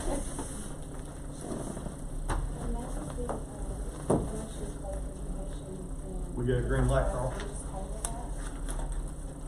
Do we do, they didn't do them, do they do a motion to close the presentation? Like a red light on the They did, chair. the first one's a motion to move forward. I don't know what That it's was doing. fine, and then Ben did the motion to close the All presentation. right. Yes, sir. Okay. And then All right, we we'll- can finish the vote on We're back in session. We're ready to move forward on our agenda. Next, we've got, Chief Johnson, from the Sheriff Department. Yes, sir. I'm at request authorization to enter into a grant, the Justice JAG grant, for $5,000. It's a 100% reimbursement grant. Motion for approval? Second. Motion by Supervisor Williams, second by Supervisor Trainer. Any discussion? Yeah, I do have one question though. There were some questions in there about, civil rights issues that wasn't addressed. That's probably not necessary, but they were not addressed though. Just gonna move forward with it. Yeah, well, if you'll pay attention. Yes, sir. Check that out. Yes, sir, I will. Yeah. Any other discussion? All in favor? Motion passes unanimously. For, 4-4. Got one other thing, came to my attention this morning. We have a 2011 Ford Crown Vic, inventory number 200, 121. We actually had to declare surplus. I sent paperwork, information to Deep and Attorney Rogers. Motion by Supervisor Little, second by Supervisor Trainer, that we declare a 2011 Crown Victorian as surplus. Any discussion? All in favor?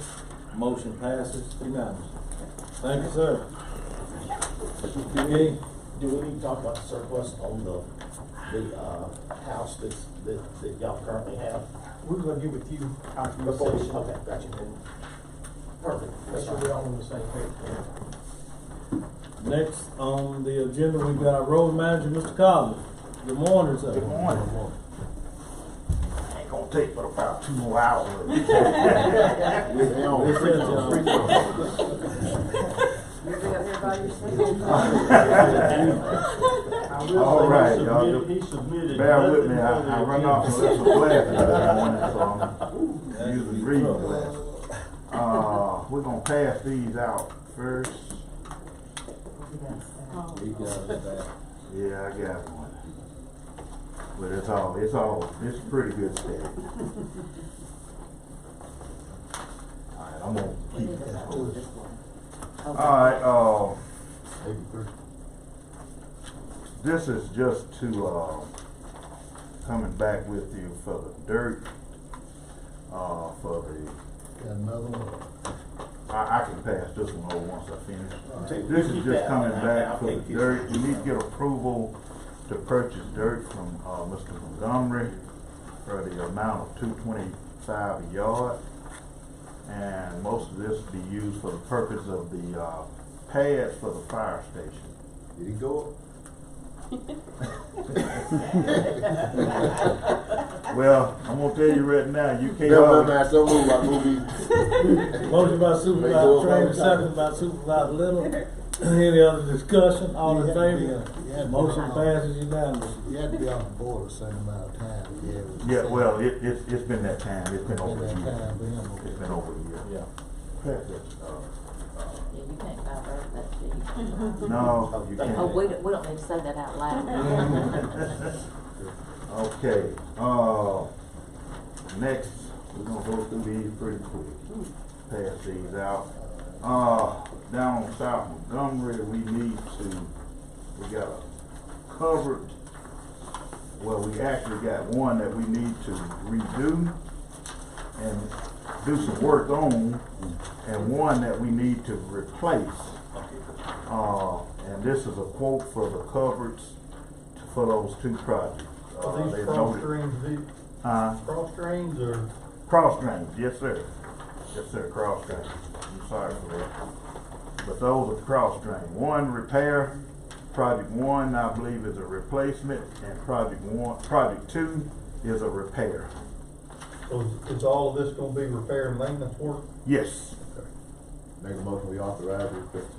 lease. Motion by Supervisor Trainer, second by Supervisor Little, any discussion? As for the cheapest bid, seems to be lead. Yes, yes, there's two bids there. Yeah.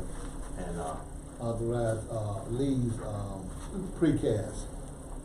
Okay, it's, been moved and second by Supervisor Trainer, Supervisor Little, with corrections by Supervisor Williams, that we, award the quote to Lee's precast concrete.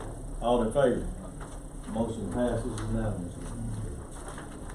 all right, we are down to, we brought it to you last week, but, we didn't have pictures with it.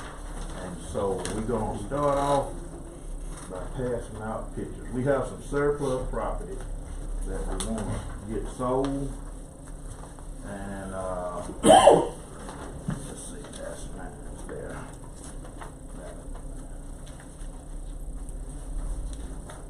First thing we're gonna do is go with the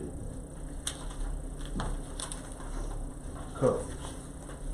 And I don't think we're gonna have pictures for everybody, so we're gonna just ask you that if we don't, to pass them around.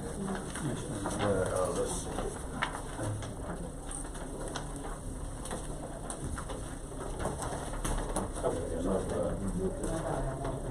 Here's another one. I don't know why you couldn't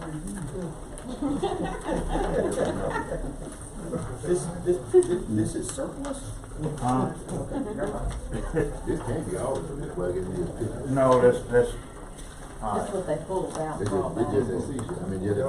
Central shop. Alright, here's gonna be what's at A shop. I'm coming out to try to get it all to you. This is gonna be at A shop. We only have surplus at A and C because, B drops theirs off at the Central shop location.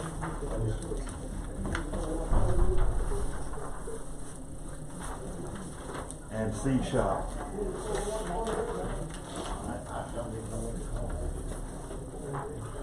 A and C is actually stapled together.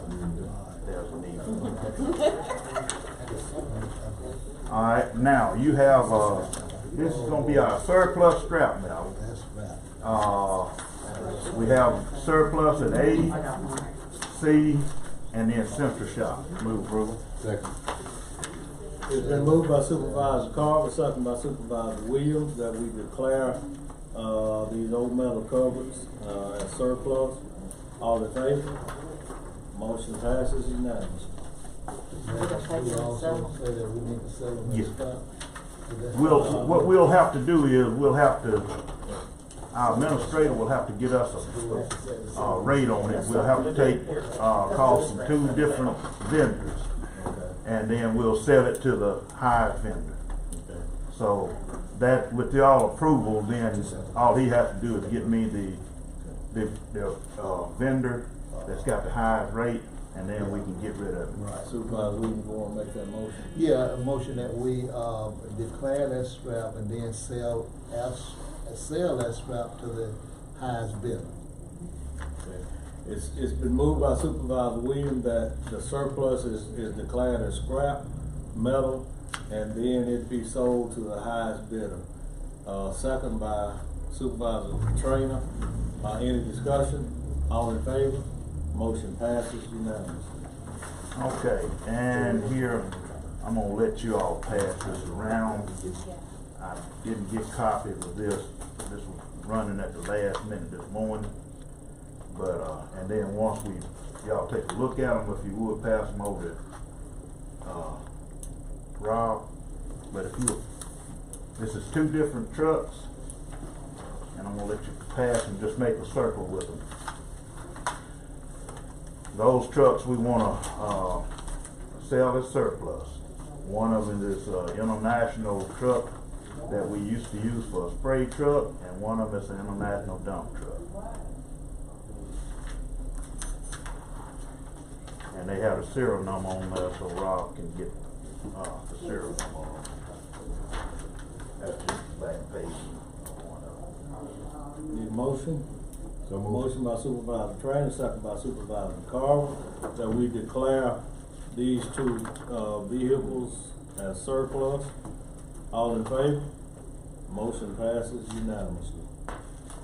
Same thing here. These are two 450s that we wanted this is one from C shop. That's the one from A shop.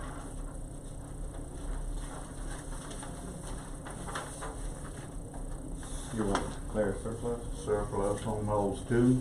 These are dump, one of them is. Well, they are small dump trucks. Small dump trucks.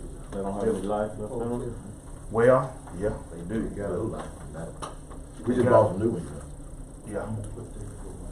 You can get some money out of them for they don't have no life. Need a motion? So move. Motion by Supervisor Trainer, second by Supervisor Little. All in favor? Motion passes unanimously. Okay, got one more proposal for the board. I was contacted by a supervisor from Calhoun County, and they want to purchase those two trucks. And they wanted us to set a price on them if they seem to buy them. So, the C shop truck, my recommendation between $1,000 and $1,500. It wasn't a running truck, because we had already parked it before we got the new ones. I had to park it. It was gonna take a whole lot of money to get it going. The A shop truck, my recommendation, and this is my recommendation, if the board see fit any different, between $2,500 and $3,000. That truck is a running truck, but it needs an engine and it needs some other work. What model is that? They are 2011. I'd like to make a motion that we sell, the C shop truck to Calhoun County for $1,000 and sell the A shop truck for $2,500 to Calhoun County. Moved by Supervisor Trainer, second. They asked for 15, they offered 1,500 for it. That was his recommendation. That's my recommendation.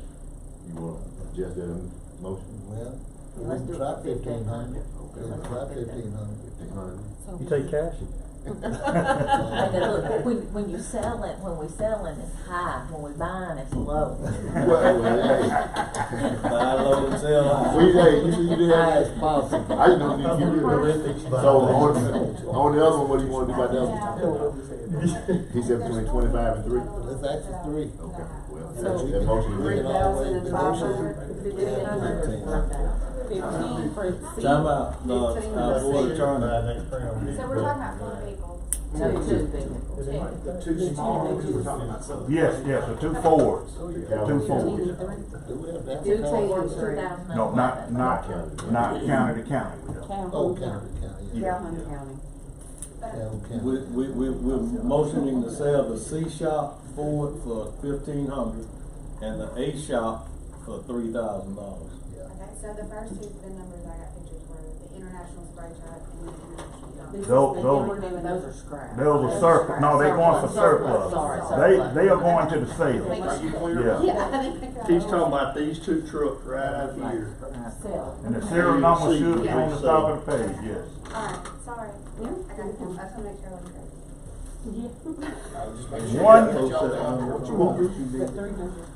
Did we finish those Yeah, yet? got carried. Just so you know, We hadn't. We don't have a motion, we don't have a. Whatever, yeah, it was amended by Mr. Williams, I second the amendment. I'm not saying we didn't.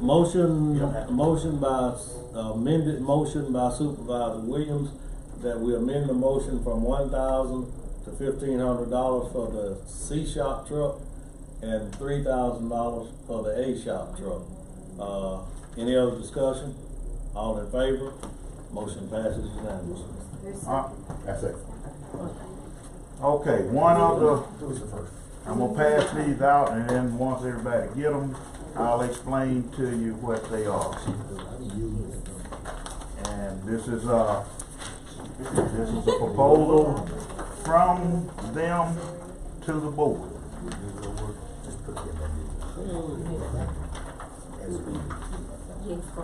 And they put the amendment. You got another one, I Supervisor? got an extra. If you'll go to the back page, I will explain this to you. Y'all pass it to somebody else. Y'all get it? Okay. Supervisor Charles L. Bobo with Calhoun County asks, would we entertain making repairs to this truck with the reimbursement to this county? This is the quote that I gave him and he approved with further approval from the board. If this board see fit. Is this one of the trucks we just voted to sell? One we just voted to sell. Okay, now we're gonna sell that one for 3,000, but we got 19,000. Well, that 3,000 is in here. If you'll look up there, it's got cost of the truck in there. So 16,000. No. It's, they want us to take this truck and put an engine in it. And if you'll see, they want us to put, we got everything quoted to put the engine in, the hoses and all that. They also want us to go in and pull the seats out and use the person that we use to repair the seats. They will reimburse us this cost less the, we'll have a core that comes back on the engine for about $1,800. This is we just sell it to them and they can do all this. That's what I'm saying. Well, here's the deal. We got Vic has got some guys down there that can really do some real good work. I mean, they can take the dead and bring it back to life. And so, the supervisor of Calhoun County, I know him real well, and he has asked us if we would. They're willing to cover all the expense and whatever else that goes along with this particular project here. And so, I think it'd be a good gesture, because from time to time, you never know, how you may need other counties. And I think this is something that is not gonna cost us anything, as far as anything extra, because the guys that we got down there now, I mean, of course, they've done it on tractors and some other things. They do a real good job. And they're willing to compensate us for this time and effort, and I think it would be just a good gesture for county to be able to do. Now, Vic has said that, he seems to think they can get it done, the guys in the shop can do it. And the only thing it would cost us, it wouldn't cost us any time, but I don't think they're gonna put any of our stuff out of the way to do this. But at the same time, it would really help Calhoun County, which is a smaller county. They don't have the resources like our Tibau County is. No, I just feel real uncomfortable doing somebody else's work and then selling it and sending it off over there to them when we got stuff backed up out there. With our people. We don't have anything back. We've got stuff coming in and going out, but we pretty well got everything caught up. So 1 through 5 is It's the estimated cost to do the work. Is that labor? Yes, that's labor. 1 through 5 is labor. Yes. And then we get down through here, we got some materials in. Yes. So $25 an hour, where are you getting that number from? That's what those guys they make, and that's taken. They're not there, but we took in consideration what everything would be. And like I said, this is an estimated cost. We'd have to go and get everything together once everything is done. So that's how much those gentlemen make an hour. Well, this is a little bit more than. That's what I'm asking. That's what I'm saying. Yeah, this is a little bit more than they make an hour, because we got to put in there. You got a little bit of free. Yeah. Okay. What would this truck list for once you do all of this work? It would probably be a $17,000 truck, because we talking about $8,200 engine to go in. But they got $20,000 and that don't have 20 invested in. Well, that's what I'm saying. It would. What you got here is, it's gonna be. We're gonna keep up with the amount of time it takes to do this, and the engine has got a core charge that's gonna come back out of this about $1,800. But now, like I say, this is I brought to you what I was asked to bring, so it's y'all to see. I'm just real hesitant about that myself, with us having to do it And then what if we have a bunch of stuff going on, you know, that happens Well, overnight, and then this. I mean, sitting there? it won't be, they'll just push it to the side and work on what we're working on. It's not gonna be to the point where we're gonna not work on what we're working on, need to work on here. That won't be anything like that. It'll be to the point where if it's something comes in of ours, then that's what we'll work on. And then once we're not back on it, we'll go back and work on this.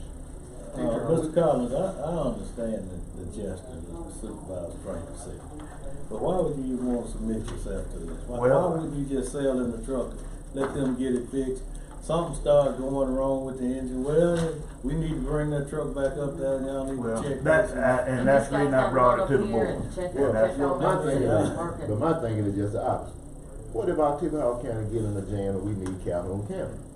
See, that's what you all got to look at. I look at both We're gonna call Ford, I do and supervise we're gonna call. I mean, that's what, you know, one good gesture, this Calhoun County is a small county, they don't have the resources, we never know. And I know a lot of times we say, well, we ain't got time, but now when something happens in October County, you want everybody to come and drop what they doing and come help us. I think October County is good about helping other counties. We have been all these years. I've been on the board. So that's I'm just, I listen. Whatever the board wants to do, if I was road manager, I wouldn't subjected myself to this right here. I didn't. I made a gesture. Are we warranting this? Yeah. I mean, who's gonna be the warranty person? Because this is gonna be a brand new motor, right? Yeah, it's warranted through Ford, yes. It'll be warranted through So Ford. is it gonna be their responsibility to take it to Ford? And Yeah. once we give it to them, we have nothing else to do with it. We out of it. Yeah. We out of it. But my But thing now, is, like why I can't said- they go to Ford and get it done?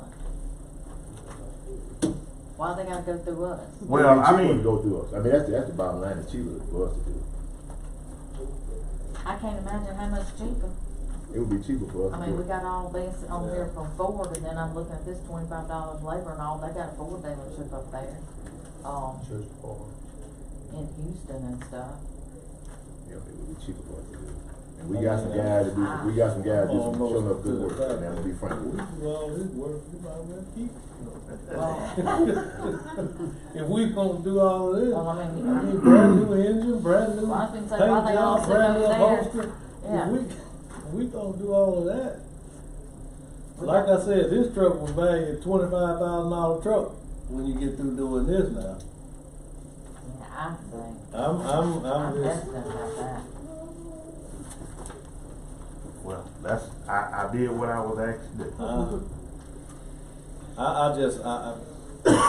I just think that we've got so much equipment that we need to try and keep running. And I'm gonna have to pass on this. So we got a motion? No, we didn't get a motion. We just presented. We just had a discussion. He just presented it. We really get it, look like about $4,000 for labor. When you add all this up, it look like, that's what we get paid. That was the shop getting paid. No, it's a little bit more. 1 through 5. It's a little bit more than Look that. like 1 through 5. Yeah, look at it real close. I see you got the total amount equal to 6 times 25. But now, I'm like I said, I was asked to bring something, and that's what I done. So. I think that's a bad idea. We got a motion to, We don't have a motion. okay. Except the road manager report. I mean, not with this, not with this. Not with this, but the other thing. I mean, I guess that would die of life. Yeah, we've got a motion to accept road manager's report. All right. By Supervisor Trey, second by Supervisor Little, all in favor? Motion passes unanimously, so that one just sort of slipped off the table. All right.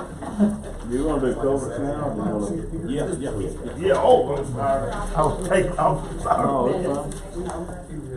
I'm sorry. Yeah, let's go ahead on and get those.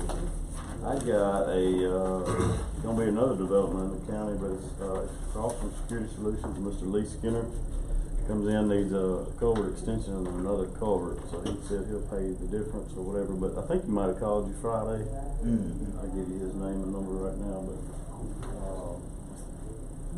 I don't know, if right there at Beaver Lake, real pretty, gonna put some houses down there on New Lake. That's that information I gave you. Yeah, I've already, we've got already his phone number? it. Will you reach out to him, determine like that, he doesn't have an address, does he? Yeah. I think I know about where it is. Move approval. Motion by Supervisor Carver, second by Supervisor Williams. All in favor? Motion passes unanimously. I've got one covered installment, to access property on Pollybell Road. I don't know exact address, but they have it flagged, and we'll get you the address. It's a motion, second. Second by motion by Supervisor Howard, second by Supervisor Williams. All in favor? Motion passes unanimously. Alright, you gonna be able to give me a name and a number on that? Yeah. And I sent you a call request. Yeah, can you give it, can you give me that again, please? I think it's in light gray. I put owner about Y'all got it, good, thank you. Yeah. Hang on, we got Got another another. call.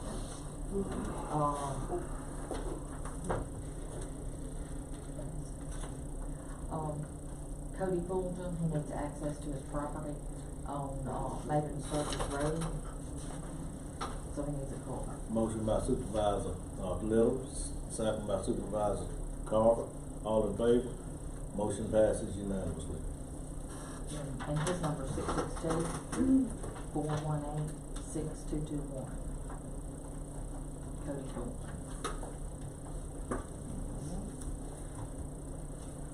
Anything else for a road manager? Yes, Mr. Collins, I know it's gonna be a while before we can start DBST, to the weather warm up a little bit more than what it already is. But do we have any roads that we can start preparing for that? And maybe dig out and put down crusher rod or something like that, getting ready for it? Well, I really don't wanna start grinding on them until we're ready to put them back in. And I know we got some clearing that we're gonna get ready to start on. We're probably gonna be cutting trees and not pulling the stumps up because we don't wanna get them full of water. Yeah. But if there's anything that we can work on, we will work on in that meantime. Yeah. But we want this weather to settle out and this rain to kind of get out, and then we'll start mixing on the ones that we got on that list, because we want to try to get as many of these jokers done this time as we can. We got a lot of them that I would hope that y'all would consider reseal on. I don't think you got them on your plan, but I've ridden quite a few roads, and if we don't do something to them this year, probably won't be roads next year. And we need to do some patching on them, and that takes, we need to do that patchwork probably 30 days ahead of time, because if you don't, when you go out there and put the seal on it loses the rock. You gotta get it done beforehand. But I will bring you a list of roads that I think that we should patch and get ready for reseal, because if we don't get them done this time around, they're gonna be like some of the ones we got people complaining about. Yeah. What's going on with Dry Creek? Well, the river. I don't know when we'll be back there.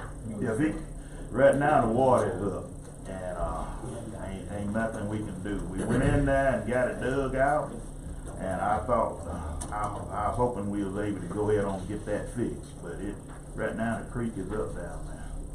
Creek was out. Yeah, it was up. Yeah. Dry Creek is one of them creeks. Yeah, Dry Creek is one of them creeks. Well, if it drops a few drops of rain, it's gonna flood. It's gonna be the first one to flood. it's gonna be one of those that we gonna have to, it's gonna take some time, and after a rain, it takes us a few weeks for the water to get back down. And that's because it's just like the county lake. The water comes so far up the line until it just takes a while for all of it to come through there. And Dry Creek actually feeds up above where David Oswald used to live. It comes all down through there. And that's why it takes so long for it to get through. It's a wonder that the creek is that small, that down there, and it's that much water. That's why it always bags out and comes all the way up the road. It comes all the way up to Bilbo McGinnis Road usually when it floods. Yep. That's how bad how small that creek is down through there. We're hoping that when Clyde works it out and we get the money to do it, it's gonna be a big bridge that goes back in that place. It's set up for a pretty big bridge, over 100 foot longer than what's there, to try to keep that thing from flooding. Yeah. But as soon as I mean, we went in there and got it ready, and as soon as we can do something, we're gonna jump back in there and try to get it fixed. I got a couple more. I've been notified by David that we gotta go. In fact, I need to take my concrete guy and look at them. That's that we're gonna have to jump on and try to get those out of the way. So I got one on McCann Road. I'm gonna take him out probably this afternoon and let him look at it. Yeah, you got it. I don't know what to say, but district vote out there. Yeah. We got one on McCann Road that I'm gonna take him to look at today to try to see what we can do. It's supposed to be looking at that old bridge on Sun Creek too. Yeah. Anything else for our road manager? If not, need a motion to accept road manager report. I think we did that. Yeah. Okay, so All thank right. you, Mr. Collins. All right. All right, next Tell we them got fix it quick before it starts raining. Well, we're gonna try to get in there and see what we can do about it. I can't take another road out. Chancery Clerk, Ms. Livingston. I've got a couple of things. The first thing I've got is we did have a CD bid for this month, and Guaranty Bank got it at 4.25%. And that's for a 90-day CD. Motion to acknowledge. Motion by Supervisor Trainer, second by Supervisor Little. All in favor? Motion passes unanimously. And the last thing that I have is per the audit department, when I asked for the restoration money and it was put into my budget, they're saying that I need a contract with the board to use that whenever needed. So I just need y'all to approve the contract for service. Motion by Supervisor Williams, second by Supervisor Little. All in favor? Motion passes unanimously. How do you want this report to tell me exactly how you want this to sound? Just a contract for service for restoration work. And I have to get you to sign.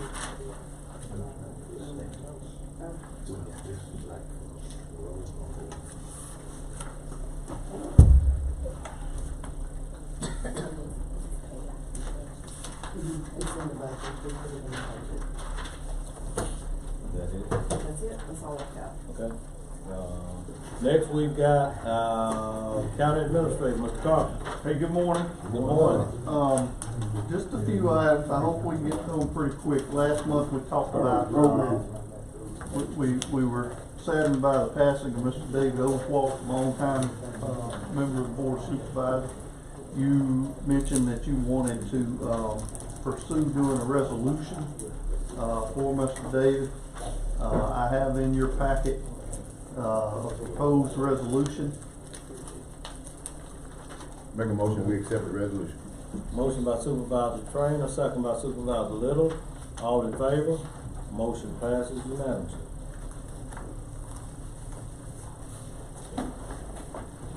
Then the second item, which also involves Mr. David, is Mr. David was a member of the committee or the jury commission, which the circuit clerk requires this commission to assist in the random jury sampling. We need to replace Mr. David on this commission. I do not have any proposals. Mr. Rook did not recommend anyone for the position. If we're unable, we can table that for now, but I'm gonna need your assistance in locating somebody. Do we need to declare this post vacant right now? It is currently vacant. Of course, there's no need for us to fill it like in the next, 30 days or anything. We have a little time. It's not a very involved position. It's a 3-member commission. They come together. They do some procedures which determine the random sampling number that results in where we start on the voter rolls to begin picking the jurors on a random basis. So it's a very simple responsibility, but it's an important responsibility that results in the juries being selected. Motion to table until we get a recommendation for the replacement of Mr. David Osborne. Motion by Supervisor Williams, second by Supervisor Little. All in favor? Motion passes unanimously. When I talked to her about the resolution, his son.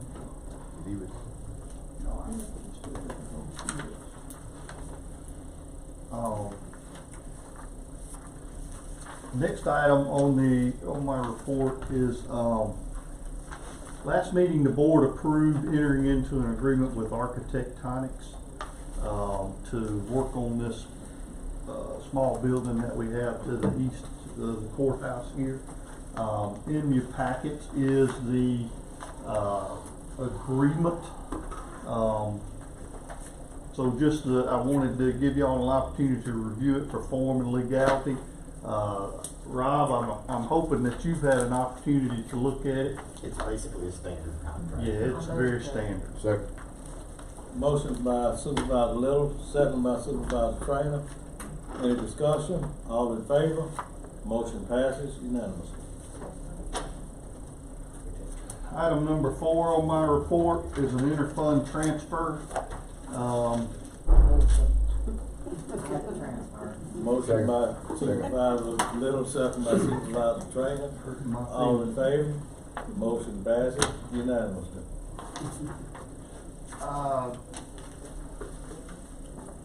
The county engineer has asked that I present for him a request to issue a board order authorizing him to advertise for bid project number SAP 5321S, which is the Robinson Moore High Crawford Road.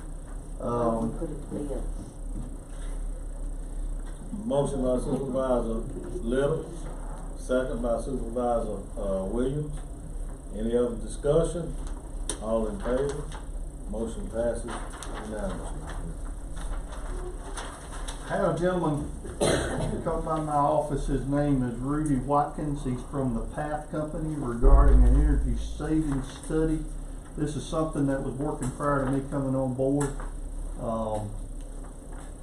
There are a number of companies that do this. I seem to recall watching a video or something where Rob presented an RFQ. I don't have that RFQ, Rob. I don't know if it was, I have an example RFQ here from another county that Mr. Rudy provided me, Mr. Watkins provided me, but I don't have one. We've not been instructed to move forward one way or the other. That was what I thought. You're there. So I guess I'm trying to get some resolution. Are we moving? Are we not moving? Are we going to keep this thing tabled? Or I think the Path Group needs to come back and explain themselves a little bit better so everybody has a better understanding of what they're doing, because they don't do just an energy study. They taught me when we were down there at the Supervisors deal, and they were explaining to me all that they do. It's not just a study that they do. They have the people and the capability of managing the jobs, of taking care of, if you want to redo. the study's like the first phase. Yes, and they did the study. They did a partial study, because we did tell them they could do the study. We did not enter into an agreement to do the work, because the study was free. And so they did some kind of, evaluation on the buildings See, I'm not and even stuff. aware of that. And you may not have it, but they did do an evaluation and stuff on the buildings, and they came back and they were talking about recommendations for lightings, for different things, different stuff. But they have the capability of taking if whoever decided we need to do some work, you know, if the board did on it, they have the capability of taking it from the ground up and getting it done for us. If it's bidding it out, if it's engineering work, whatever. So I think they need to come back and explain to us what all they have. So regardless of whether they come back or not, there's a number of vendors that provide this service. Now, there's special laws in place that allow us to do a request for qualifications and make a selection. But even if we do like the Path company, we would still have to bid this out. So I guess it's more of a decision of, is this something we want to pursue? Then we could release the RFQ and get their list of qualifications in here with the, have the competition, so to speak, and then land on someone. But everybody basically provides the same service.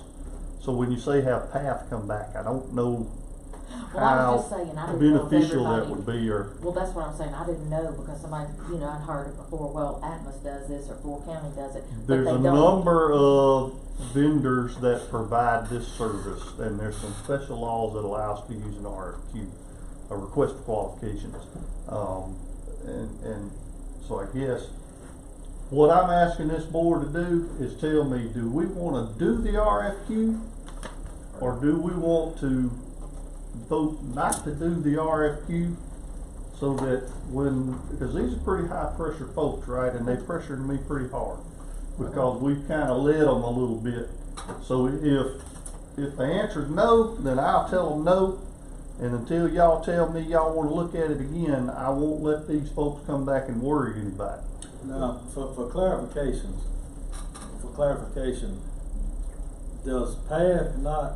do we not have to pay them if we don't move forward with hiring them? We didn't say. Or was it a completely free assessment? It was a free assessment, if we went into it and they showed us everything and did everything. Part of their advertisement plan, or how they kind of get a relationship with us, is to come in and do this study, is what I guess I'll call it. Y'all, we've had 2 or 3 of these folks come through here over the years. My only thing is this can get a little expensive, and I don't want y'all to not be aware that this could get expensive, and it's only beneficial to us if we are committed to moving forward with the process. It is not beneficial to us if we get them to come in here and, let me just throw this for argument's sake. One of the first things they're gonna tell us is that you need to switch out all these lights. LED lights. They need to go to LED lights. The next thing they'll do is come to you and say, well, your air conditioning system here is messed up. We know that. We already know a good percentage of these things already. But to fix that air conditioning system, you're talking big bucks. And that's the reason we haven't moved forward with it, is because it's gonna cost big bucks. So this is what I will put on the table for y'all. Y'all are the boss, y'all tell me what you want, or you will tell us what you want to do. But unless you are setting money aside, and I mean a chunk of money aside, then I wouldn't move forward with anybody. And I'm sure this company is a good company. I'm not trying to say they're not, but it does you no good to go halfway into this and only do half of what they say, because you're not getting the savings that they're trying to get you. Well, if you don't do what they recommend you to do, how is that fixing the problem? It's not. Well, that's what I'm saying. It's So not. that's why you need individuals to kind of keep it on the front burner, let you know you got a problem, you go ahead and go and fix it. Because what we've been doing, we're great about delaying, but that's not addressing the problem. Well, and that's what I was gonna say. This company and whatever company, I just think we need to have a projection of money we're gonna have to spend over the next 2, 3, 4, 5 years. If it's gonna be this money, that money, whatever, where we know what to budget for. We know what we're looking for. And I just want us to get proactive instead of reactive to everything. When it's like, hey, we can't have a meeting because of 900 degrees in the courthouse and we're not gonna have court because everything's broke. And that's where I think it's looking like it's headed Yeah, pretty we don't, soon. yeah, we don't I fix think, it. did we put in the budget for a new chiller? I think that's in the budget for That's a in new the chiller. This is the way these companies work. They come in, they say, well, look, we think we can save you some money in energy costs. Let us come in and do an assessment. They're gonna come in and they're gonna reach and grab the low hanging fruit first. You need to change out all these lightings from fluorescent to LED lighting. You need to install these on-off automatic switches that says if you happen to leave the lights on when you walk out, in 30 minutes it'll turn the lights off. All of this smaller, but then it's gonna start. Then we start getting into the real money. Well, if you really want energy savings, you need to reinstall insulated windows, and you need to redo all your heating and air system. And now you've got to pay us up front, but you're gonna realize these savings over 15 or 20 years that we're gonna save you on your utility bills. My only problem has always been with that. If you gotta realize these savings over 15 years, in 5-6 years, you talking a whole different ballgame now. It's new energy efficient products, and so that's been my only problem. You got to pay up front, then you realize these savings over a 15-year period to recoup your money. That's sort of how that thing works. And I guess maybe that's what they're going for, is they're saying, okay, hey, let me do your energy stuff. But when I talk to them, it's like they can actually get all the work done. They do. They can come in and they can print you, write you out this whole elaborate package, and if you accept, then they've got contractors on standby that can come in and change out the lighting. They got heating and air companies that can come in and they'll do the whole kit and caboodle, lock and key job for a certain price, or they can tell you that if you can hire this out to be done, and this is what you should realize, the savings you should realize. So yeah, they can do it from beginning to the end. They'll do. You won't have to do a thing. But now it's going to be at a cost. You need to determine at what cost this is, and if we're prepared to pay this up front. Sort of how that. I guess whether it's with them or with us or whoever, I just think we need to look at being proactive and getting things done, and be efficient instead of, because we're having a hard time coming together on what we're going to do. And I just don't want our buildings and stuff and things, and be able to budget for them. And say, hey, okay, we're gonna have to spend $700,000 next year because we gotta get all new, chillers or all new, whatever. So I just, whether it's them or somebody else, we just need to look forward. To be proactive is what I'm trying to say. Didn't y'all give in the budget for building and grounds to fix all central or AC? Yeah, I think we to go with the these. chiller and the vector units. I think we put that in But the I thought we budget. did, but I thought we were gonna use ARPA money and we redid it. But I think it was placed in the Okay. budget. I think we didn't use ARPA money for the chiller. I think that was placed in the budget. I could be wrong, but I think that was actually inserted in the budget. We did talk about using some ARPA money for some of the things, but And the reason I'm saying that is like last week when it was 70, 80 degrees, we had the heater on. So we either got heat or we got air. So we were burning up. well, I think certain time of year they switch this, cause the chiller's not on. Right, cause right now we Yeah. have the heat. Right, and then you have to switch over to the chiller. You have to drain it and then, yeah. So, it's a major thing to do, but. So It's the we nature of the move forward. system that we have, Yeah. Sharon. So we're gonna table this for now. I just wonder, is this gonna be listed as professional service? If it is, we wouldn't have to advertise for it, but. There's specific laws governing this type of service, Yeah. and they dictate how we have to procure it. Yeah. And in this case, we would have to do an RFQ. RFQ, that's Yes, what sir. I They don't fall under the normal statutes, and I can't quote the numbers for you, but it's a completely different statute. And that's why, I provided an example RFQ for you to look at. So do we wanna move forward with putting this out for, we'll have to put it out for RFQ. That's correct, yes, sir. We Yeah, would have put to. a request for qualification. Make a motion. Yeah, I make a motion to put it out for RFQ. Second. To move, that we move forward, putting it out for RFQ, energy efficient study by Supervisor Little, second by Supervisor Trainer. All in favor? Motion passes unanimously. And Rob, you have that RFQ I from did. last time? I do. Is there anything, tell you what, never mind, I'm not gonna ask that question, you and I will get together. I'm not gonna complicate this any more than Thank you. where we are.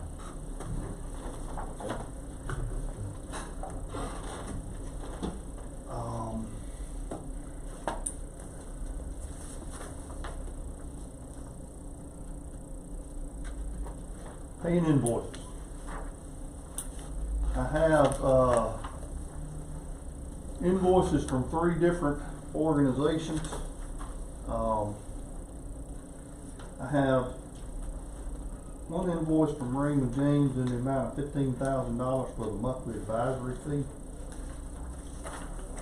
Motion to pay Raymond James, one at a time, I guess. Yeah, I second. Motion by Supervisor Williams, second by Supervisor Little to pay, Raymond James invoice, the amount of $15,000. All in favor? Motion passes unanimously. I have 3 invoices from Pritchard Engineering. Those invoices were included in your packets, totaling approximately $42,000. I did have some questions, but Clyde's not here, like on Sanders Road Bridge, repair. I know we'd already paid him for the sketches and stuff that he did for the Tom Bigby guys, so I don't know what this is for. I spoke with him and I posed those same questions. He told me that the original amount that we paid him was for the going out and doing the inspection and doing the study, and designing. This amount is for putting together the packet to go out for bids, is what he said this invoice covers. Sanders Road Bridge didn't go out for bid. That's what he told me. Okay, well. Yeah, let's table that one. Okay, so The Sanders Road is tabled. Saying it was the drafting for the repair plan. Yeah, for the repair plan. I don't know if he's Well, he drew up a repair plan. I gotta talk to him, Okay. because he already billed us like $4,000 for that. And I did ask him about that. He said this is additional, that 4,000 was for the initial inspection and design of what the problem is. Now this is putting together a packet to put out for bids. Make a motion, we approve the one except for the one that was removed. Sanders Road is tabled, so we're looking at Sun Creek and Douglastown. We got to do them separate, don't we? Yes. So we got $584.70 for Sun Creek Road Bridge. Motion by Supervisor Little, second by Supervisor Trade, all in favor. Motion passes unanimously. We've got $40,302 for Douglastown Road. Motion by Supervisor Little, second by Supervisor Train, all in favor. Motion passes unanimously. And that table was Little Sanders Road. We vote what was Yeah, we need to order, we need a motion and a Supervisor second. Little wanted to table that. Well, We just pulled it out, This so. is just Just paying pull it out. it. Yeah, We'll just take it out and I'll, Okay. ask some questions and bring it back. GTR League submitted an invoice for, $2,368.75 for their Wetland ongoing reevaluation. monthly work, sir. Wetland reevaluation. That's it, water. All that wetland permitting work that's been being done. Motion for approval. Motion by Supervisor Williams, second by Supervisor Little, all in favor. Motion passes unanimously. We need to pay the credit card we have the Board of Supervisors and the Sheriff's Department. Board of Supervisors totaling $2,365.94. Sheriff's Department $87, for a total of $2,452.94. Motion for approval? Motion by Supervisor Williams, second by Supervisor Trainer, all in favor? Motion passes unanimously. Then finally, I have a walk-on. I'm gonna pass around copies of this to you. This is, this came in Friday. It's another invoice from GTR Link. And it's some of the same type work. It's just a different period. I'm sorry.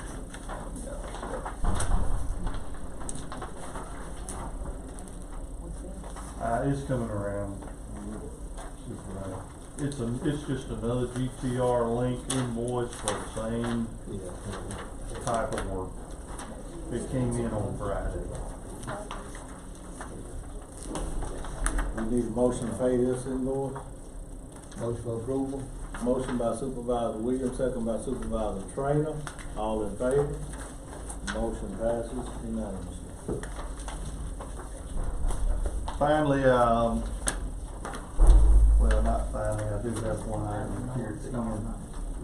I need request for approval of payroll changes. I enclosed a list and the copies of all the requests coming in from the department in your packet.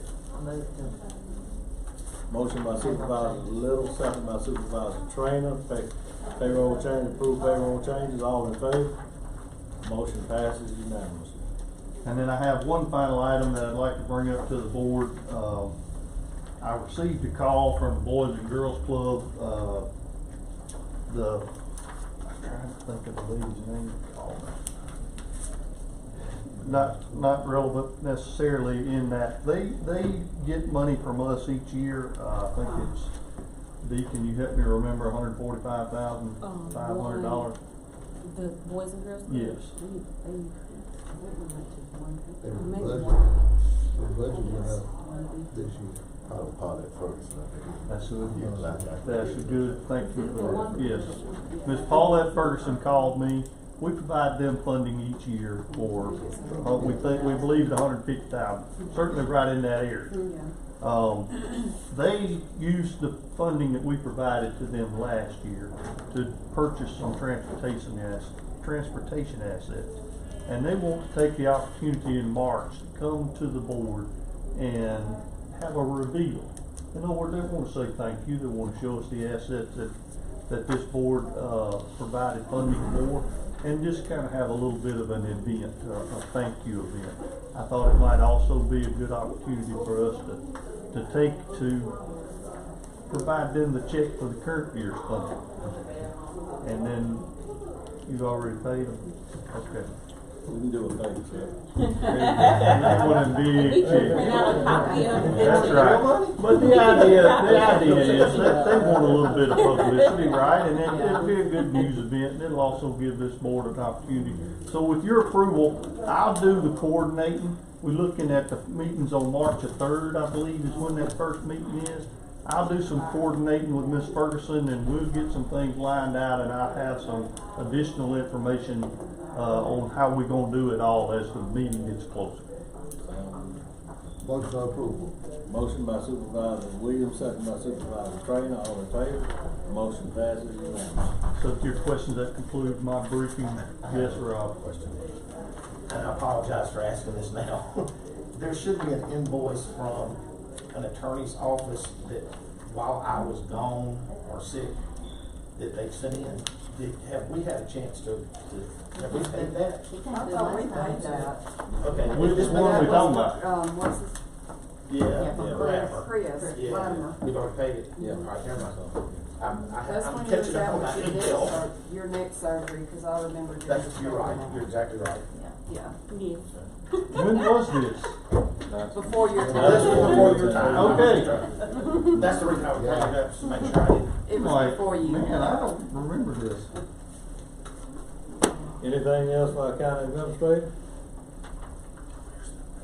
If not, Motion to accept. To accept. Motion by Supervisor Williams, second by Supervisor Little, all in favor? Motion passes unanimously. Alrighty, next we got our board attorney, Attorney Robertson. May I send this around? These are the resolutions for our, name changes on the roads. If I could pass this around and get everybody's signature on it, this would save us a step in me getting it to Jackson. What this is if you'll remember last board meeting, we discussed having a portion of particular roads named for certain people. One was an officer and one was It was that young officer. young officer. This will just give us the opportunity to make sure I can get this to our transportation people so that they can approve whatever it is that we want to do and have it back here so we can have a reveal at some point.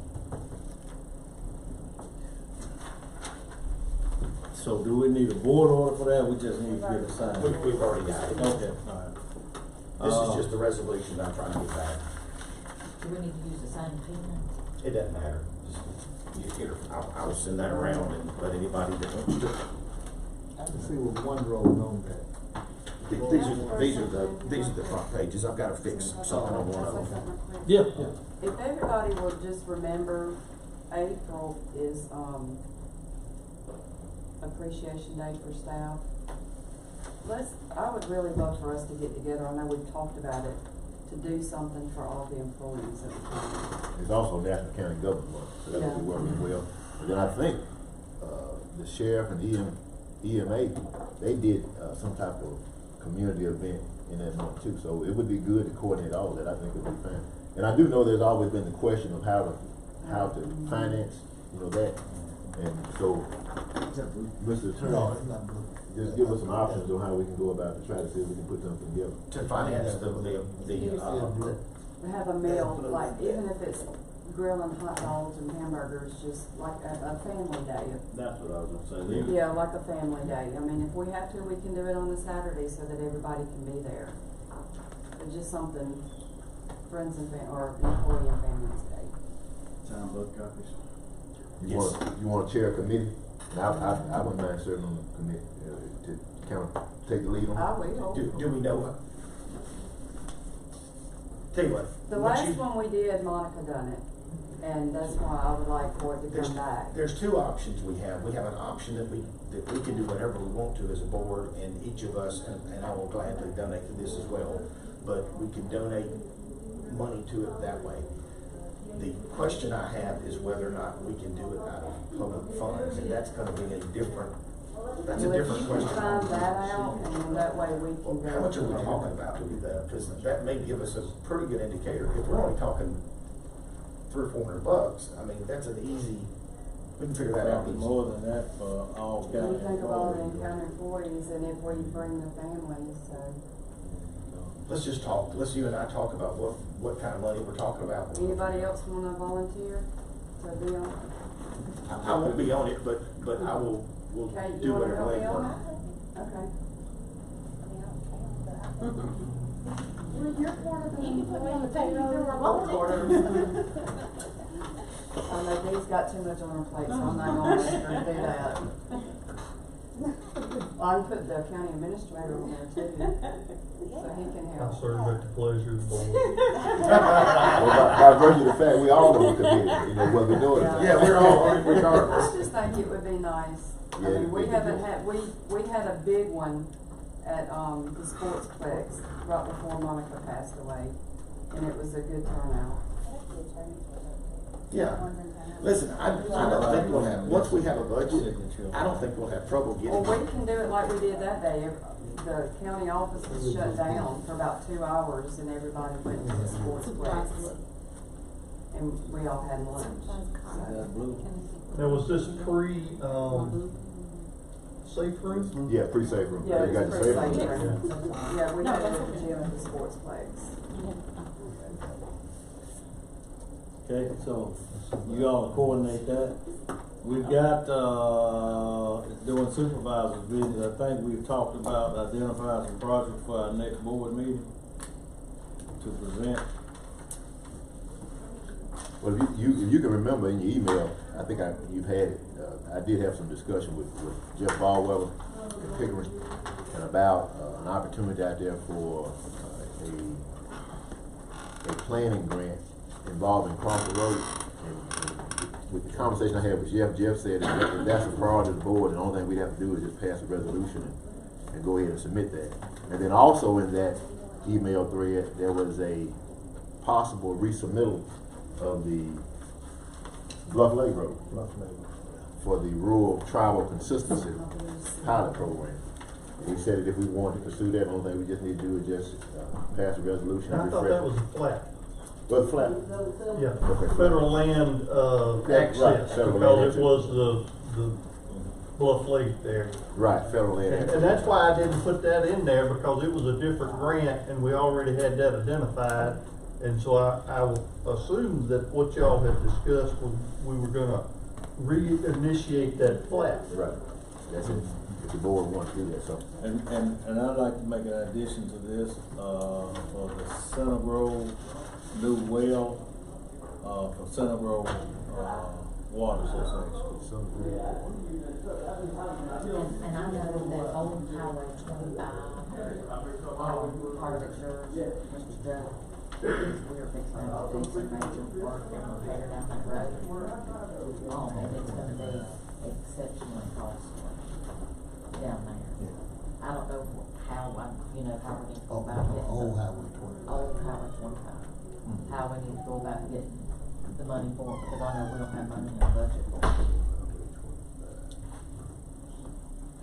It needs some repair work done. It needs, probably gonna be, next year be an overlay. It's bad. So are these priorities that we wanna submit to Pickering, to Clearwater, I think Crawford Road is a good project, because on the eastern side of Occidental County, that will be a good way to tie in the northern traffic to the southern traffic of Occidental County. We need to kind of tie in on that, and I think a tremendous amount of development will take place as a result so far of doing the necessary work on that road. So I'm speaking on behalf of Crawford Road. I also want to speak on behalf of the flap project also. We should keep in mind that that is a federal roadway, and we are asking for federal dollars. And not only that, there's also a school out on that same roadway. That's an environmental school used by the Starksville School District. In fact, it's an award-winning program out there. Box Conservative Environmental Center that they take students out to study the environment, and that's a yearly type of thing. And don't know whether it matters or not, but the United States Department of Interior already have an investment in that particular roadway also, and that's to study resources, natural resources. So the United States Department of Interior that also has a vested interest out there. United States Department of Wildlife has a vested interest in it. Of course, like I say, the Starksville School District has a school out there, award-winning program out there on that road, and Mississippi State used it for environmental studies, interdisciplinary environmental studies. So that I think we should also look for some funds to pay the road all the way out to the school if we can possibly get it. But I think that probably get some good traction on that. But probably our #1 project would be Crawford Road. Crawford Road, we've been working on that road for quite some time, and to get that road developed would be something real positive in terms of traffic flow from the north to the southern portion of Octaville County on the eastern side of Octaville County. I think those are good projects. I would like to reiterate that Center Grove Water Association has no more capacity to add people on to their water system. As you all know, that's probably the most important thing, to have portable drinking water for individuals. So I think that would rank up there as one of our top priorities to be able to supply clean, portable drinking water for individuals here in Octaville County also. So I think that would be a top priority. Do y'all know if Longview Water is tapped out as well too? They're close. I'm dealing with them right now. They're actually working on a new well. Matter of fact, Orange probably annoyed with me because I haven't gotten a deed from the school district to them. They've already got the property located. It's just a matter of getting the swap done. Do we need to add that to that list, They act like they've got it funded. Now, Clayton Village is kind of in the same situation. They've got, I think got $5 million. To kind of give y'all a heads up on water issues, we've got a bill block that's gonna give the PSC a lot more power than they've had in the past. Assuming it makes it through the Senate, it's already passed the House. It's allowing for these rural water associations, if a customer cannot get water from a particular franchised area, they can go outside of that franchised area to get the water. However, it's at their expense. Now, that will help with large economic development projects, but it's not gonna help for our constituent that's living out there that can't afford to run the water line. So I'm just being honest with you, we're still gonna have some problems. If we do ask for money for water associations, I think we're gonna have to, we've all been kind of caught flat-footed with some of this. I wasn't aware that we were as to the capacity that we were over the last couple of years. I've kind of gotten aware of this. So to the board president's statement that water is a huge issue for different ones of these places out there, it certainly is, because you're not going to get the growth that we're trying to have without water. What I would suggest, at least from the state of Mississippi side of this, is pick 3 projects that we feel like we can try and get funded, with the idea that hopefully we can get the 3 done. Maybe a water association like you're talking about, and maybe a couple of roads. That being said, if we've got a federal program out there, that we include that one in the federal side of it. Don't necessarily include that in because the flat project is a federal project, and I'm hoping to goodness we got turned down for it last year. I thought we were going to get it. I thought we were on the top list. But my suggestion would be pick a couple of roads that we feel like we can tackle this year, and pick a water association. And we need to do that every year. Every single one of our water associations need help, every one of them. And there are good people out there trying to do this, but the days of rural water being able to support what we've got going on in the county are over. So we're gonna have to have some backup from us. Is that bill going to recommend consolidation of some of the associations? I've encouraged it, but rural water is pushing against that like no tomorrow. They do not like that idea. Now, some of them understand that it's a good idea, but that may be the next step. If I can get this through, it'll be monumental, because we have not had a whole lot of luck changing rural water over the course of the last 10 to 15 years. Go ahead. Okay, I'm sorry. I wanted to ask, like, I guess this is where I get a little confused, you know, the stuff we're talking about, water and sewage, you know, and all this. Well, people are developing, people are making these subdivisions, people are doing that. Where's the responsibility of some of these builders and developers and stuff into helping the water associations and the rest of them to expand their stuff? That's a good question. Yeah. Let me phrase this the best way I can without sounding ugly. If you're a developer and you've got a choice between coming to, well, we used to 3 counties. We have Clay, Lowndes, and Octaville. if that developer comes here and we don't have the infrastructure to do what they're trying to do, you know what they're gonna do? They're not going anywhere but here. They could go to Lounge though, they could go to They Clan. could, but they're not gonna sell anything on there. Well, but They I wanna mean, I'm do just saying. But here's the flip side of it, Sell y'all. nothing up there. You have 400 rooftops for new construction in, Supervisor Trainer's district over there. If you have a capacity issue that's gonna take them 5 years to do, they're not going, I mean, it's not a question of whether they want to come or not, it's whether or not they'll be able to come or not. And 5 years is too long for them to wait. I guess where I'm trying to figure out, you know, is where, because the county seems to be taking everything on, you know, on the chin. You know, the roads and stuff, and nobody wants their taxes to go up.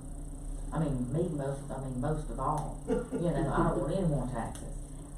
But where are we going with this? You know, we can't fund everybody. Well, the developer will We can't do tell all you the that- sewage, we can't do all the water, we can't do everything for everybody just cause they wanna come here. Somebody needs to start I making get an it, but investment the here. developer will tell you that they're giving you the investment. They're gonna say, hey, we're giving you a tax base to grow.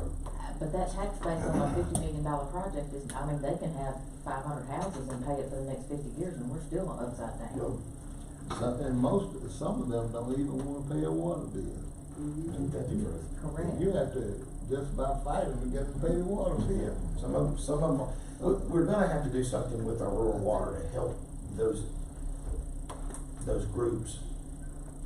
Keep in mind, the bulk of these people that are on rural water they donate their time. They are not getting paid squat to go over there. So they're kind of in over their head dealing with a lot of exactly what you're talking about here. So some of this is us, I guess the reason I say it's left to us, who else is there to lean on? At some point, we've gotta start talking consolidation of all these rural water associations. I mean, it's just inevitable that that's gonna have to happen. And the sewer, we can already, y'all, we don't have, we have several sewer systems out there, so before I say this, there's more than one. But we're gonna have to look at how, and the truth of the matter is, I don't suggest that we need sewer in all parts of the county. It'd be nice, but the expense that's involved there is probably gonna be almost impossible. But whatever it is that we're thinking that we're gonna do, we need to kinda have, to your point, we need to have a game plan as to what that's gonna look like. I would love for us, while sewer hasn't gotten completely out of hand, to have a conversation about what this looks like countywide and how we approach it and make it make sense. So that's part of this piece of the puzzle, and that's part of what we probably need to be talking about during our meetings that we're gonna have at the fire stations, talking about what our plan is for the next 4 or 5 years. Well, I'm sure I'm sure like, Supervisor Trainer said, it's gotta be part of the, you know, the plan. Absolutely.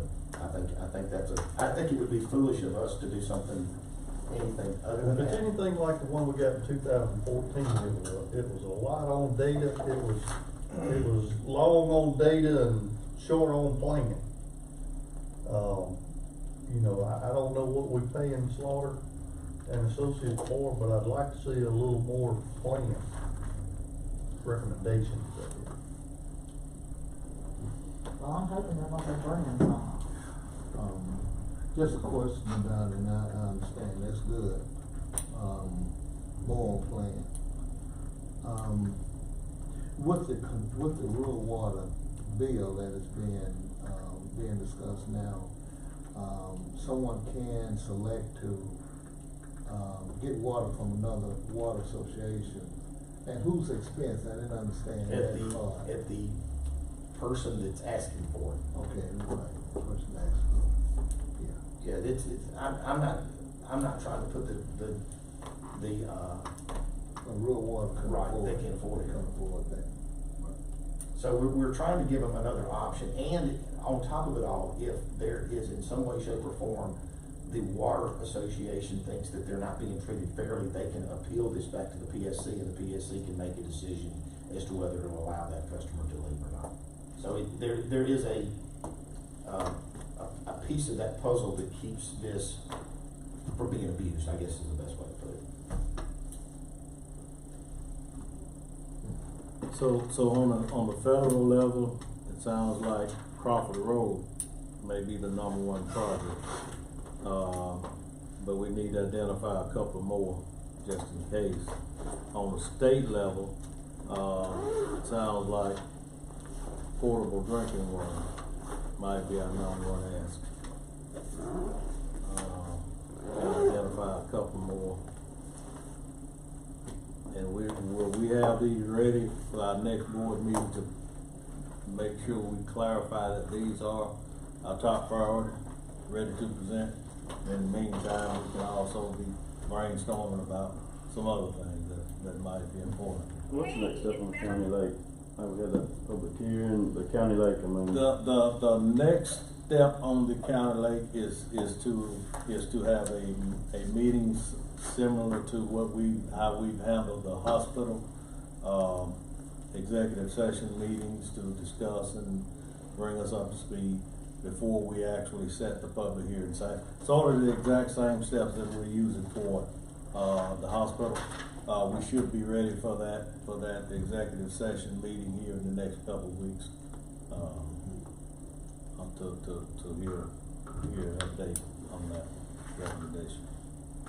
Well, in lieu of what you just said, I'd like to request that we just follow the recommendation of Mr. Baldwin. He said that in order to get started with this particular grant that's dealing with the rural tribal assistance pilot program for Crawford Road, I think that would be something that would be a good start. Is that we would just need a resolution, a short resolution consisting of that. And I'd just like to make the motion that we go ahead and move forward with that and give them the directive so they can apply for these funds. And I'm sure with us bringing on this entity that we just brought on, there'll be some other opportunities too for that and some other things. But I'd like to see us go ahead and put Jeff moving on that with Crawford Road. Motion by Supervisor Trainer, second by Supervisor Williams, that we present this to our Pickering group on the federal level. All in favor for the Crawford? Let me say, with a friendly amendment to that, since we're talking about at the federal level, Jeff thought that that flat grant would be good to resubmit. So at the federal level, could we also resubmit that grant too? Yeah, I was gonna come back with that one next. I just gonna do a separate resolution for both of them. Okay, let's keep. All in favor? Motion passes unanimously. And then on the next motion, just make a motion that we authorize Pickering to resubmit the application for the federal lands access program involving Bluff Lake Road. So are there any other federal asks out there? Now, we're gonna bring those back and we're gonna put those with them. Now, see, we don't have to limit. This is just for these specific programs. There's some other programs out there that we want to pursue. We have to pass a resolution on all of them. Yeah. So it's not. But we don't want to get back into. I think we've discussed that we need to identify and stick to, and not do a lot of jumping around. Well, we're not jumping around. We just, I mean, if there's other funding sources out there, because you got in the federal government, you got a lot of funding sources out there. But see, now we got somebody that can help us identify some of these sources. So the next meeting we may have something coming up dealing with Sue. Mr. President, just a little discussion. The last time the flat grant was submitted, we had a tremendous amount of letters of support to go along with that grant. And that's what I was thinking about when we wanted to bring forward the new program to assist us with acquiring grants, as well as they would help us put together a package deal. And I thought we had a pretty good package deal with the flat grant the last time. And I don't know what happened to those letters of support. But I don't know whether we need to go back and do some letters of support for both of those projects. Yeah, Jeff got all that stuff. So he made us a packet and he had those original, in that packet. So he had all that stuff. So there's no need to go back and revisit then and upgrade those letters of support. We can still use those same letters of support. Well, and if Jeff says we need new ones, I mean, we could go back to the same folks and see if we can get them to reissue them. My next question, how much time do we have to get the package ready? Okay. Last time, we was rushing pretty much a 1 week deal to get that package together on the flat grant. Now, we got some time. I know the one dealing with Crawford Road, see, the application portal didn't open up until March 4th. And the application portal closes April the 3rd. Selection date May 22nd. And on the other one, the flat grant, we're ahead too, because we jumped on it soon. So for time to tick. So we got some time. We just need to, after we've done the resolution, we need to notify Jeff what we've done and let him go ahead and say, well, hey, what's the next step? When you say a resolution, It's would simple. a board order suffice, or? Board order simple. It's just a unanimous board order. Just simple resolution. It's just simple. Okay, we've got the one for the Crawford Road. One on the table now is the flat grant. Flat grant for We need to always remember, they love for these to be unanimous votes that come in, on these requests. So now, if we do these, are we talking about we're not, these are the ones we're doing, we're not gonna add the other ones to it, or we're gonna add the other ones? We're gonna add the other ones to them. These are, each one is a different. We can add what we want, and we can identify what's priority to us, to this board. We're sort of identifying some projects now, but it's up to this board to identify what is number one priority, number two priority, number three priority. So all of these priorities that we talked about, so we got these two grants, right? We think we know where we're headed on those two. But the rest of these priorities would be provided to Pickering to try and go secure additional federal. Is that what I'm hearing? Well, these are going to Pickering. These we're discussing now. These are on the federal level. Exactly. So is the motion for the flap grant? We got a motion by Trainer, we need a second. Motion by Supervisor Trainer, second by Supervisor Williams, that the flap grant be submitted, for consideration, on the federal level. All in favor? Motion passes unanimously. I'd like to make a motion, since we're moving forward, that we motion that, the motion that the Center Grove, water be presented to Clearwater as a number one project, on the state level. Second. It's been moved by Supervisor Howard, second by Supervisor Williams, that the Center Grove water well be presented as a project for Clearwater. Discussion. At the state level. At state level, on state level. All in favor? Motion passes unanimously. This does not place anything concrete. The board can always, I would like for us to make sure at our next meeting that we are comfortable with what we are putting up as priority list. And at that time, nail it down and be ready to jump in and do what we need to do to make sure that's what we want to do.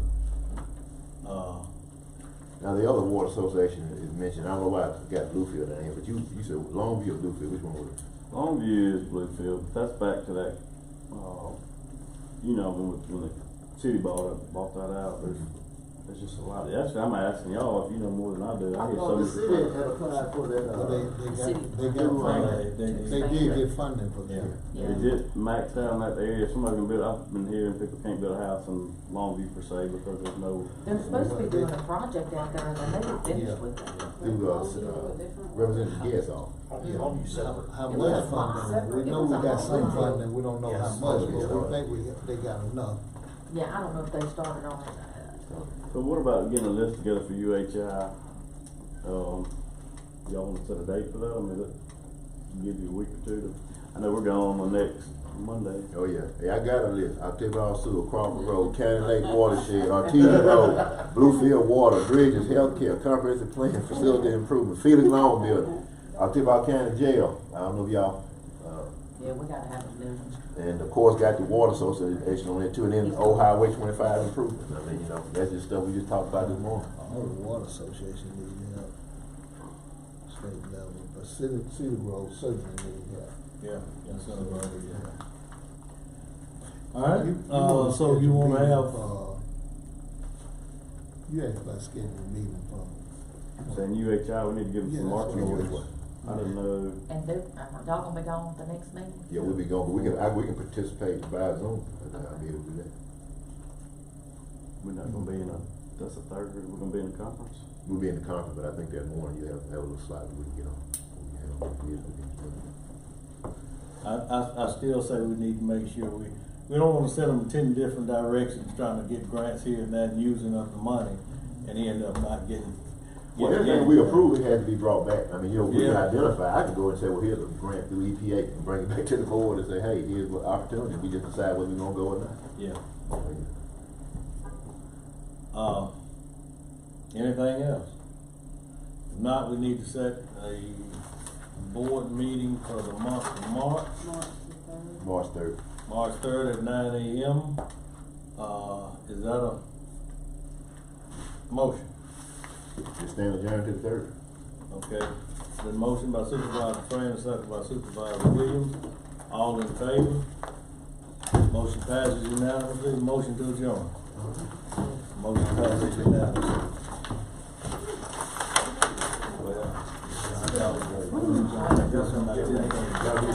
Take care of me.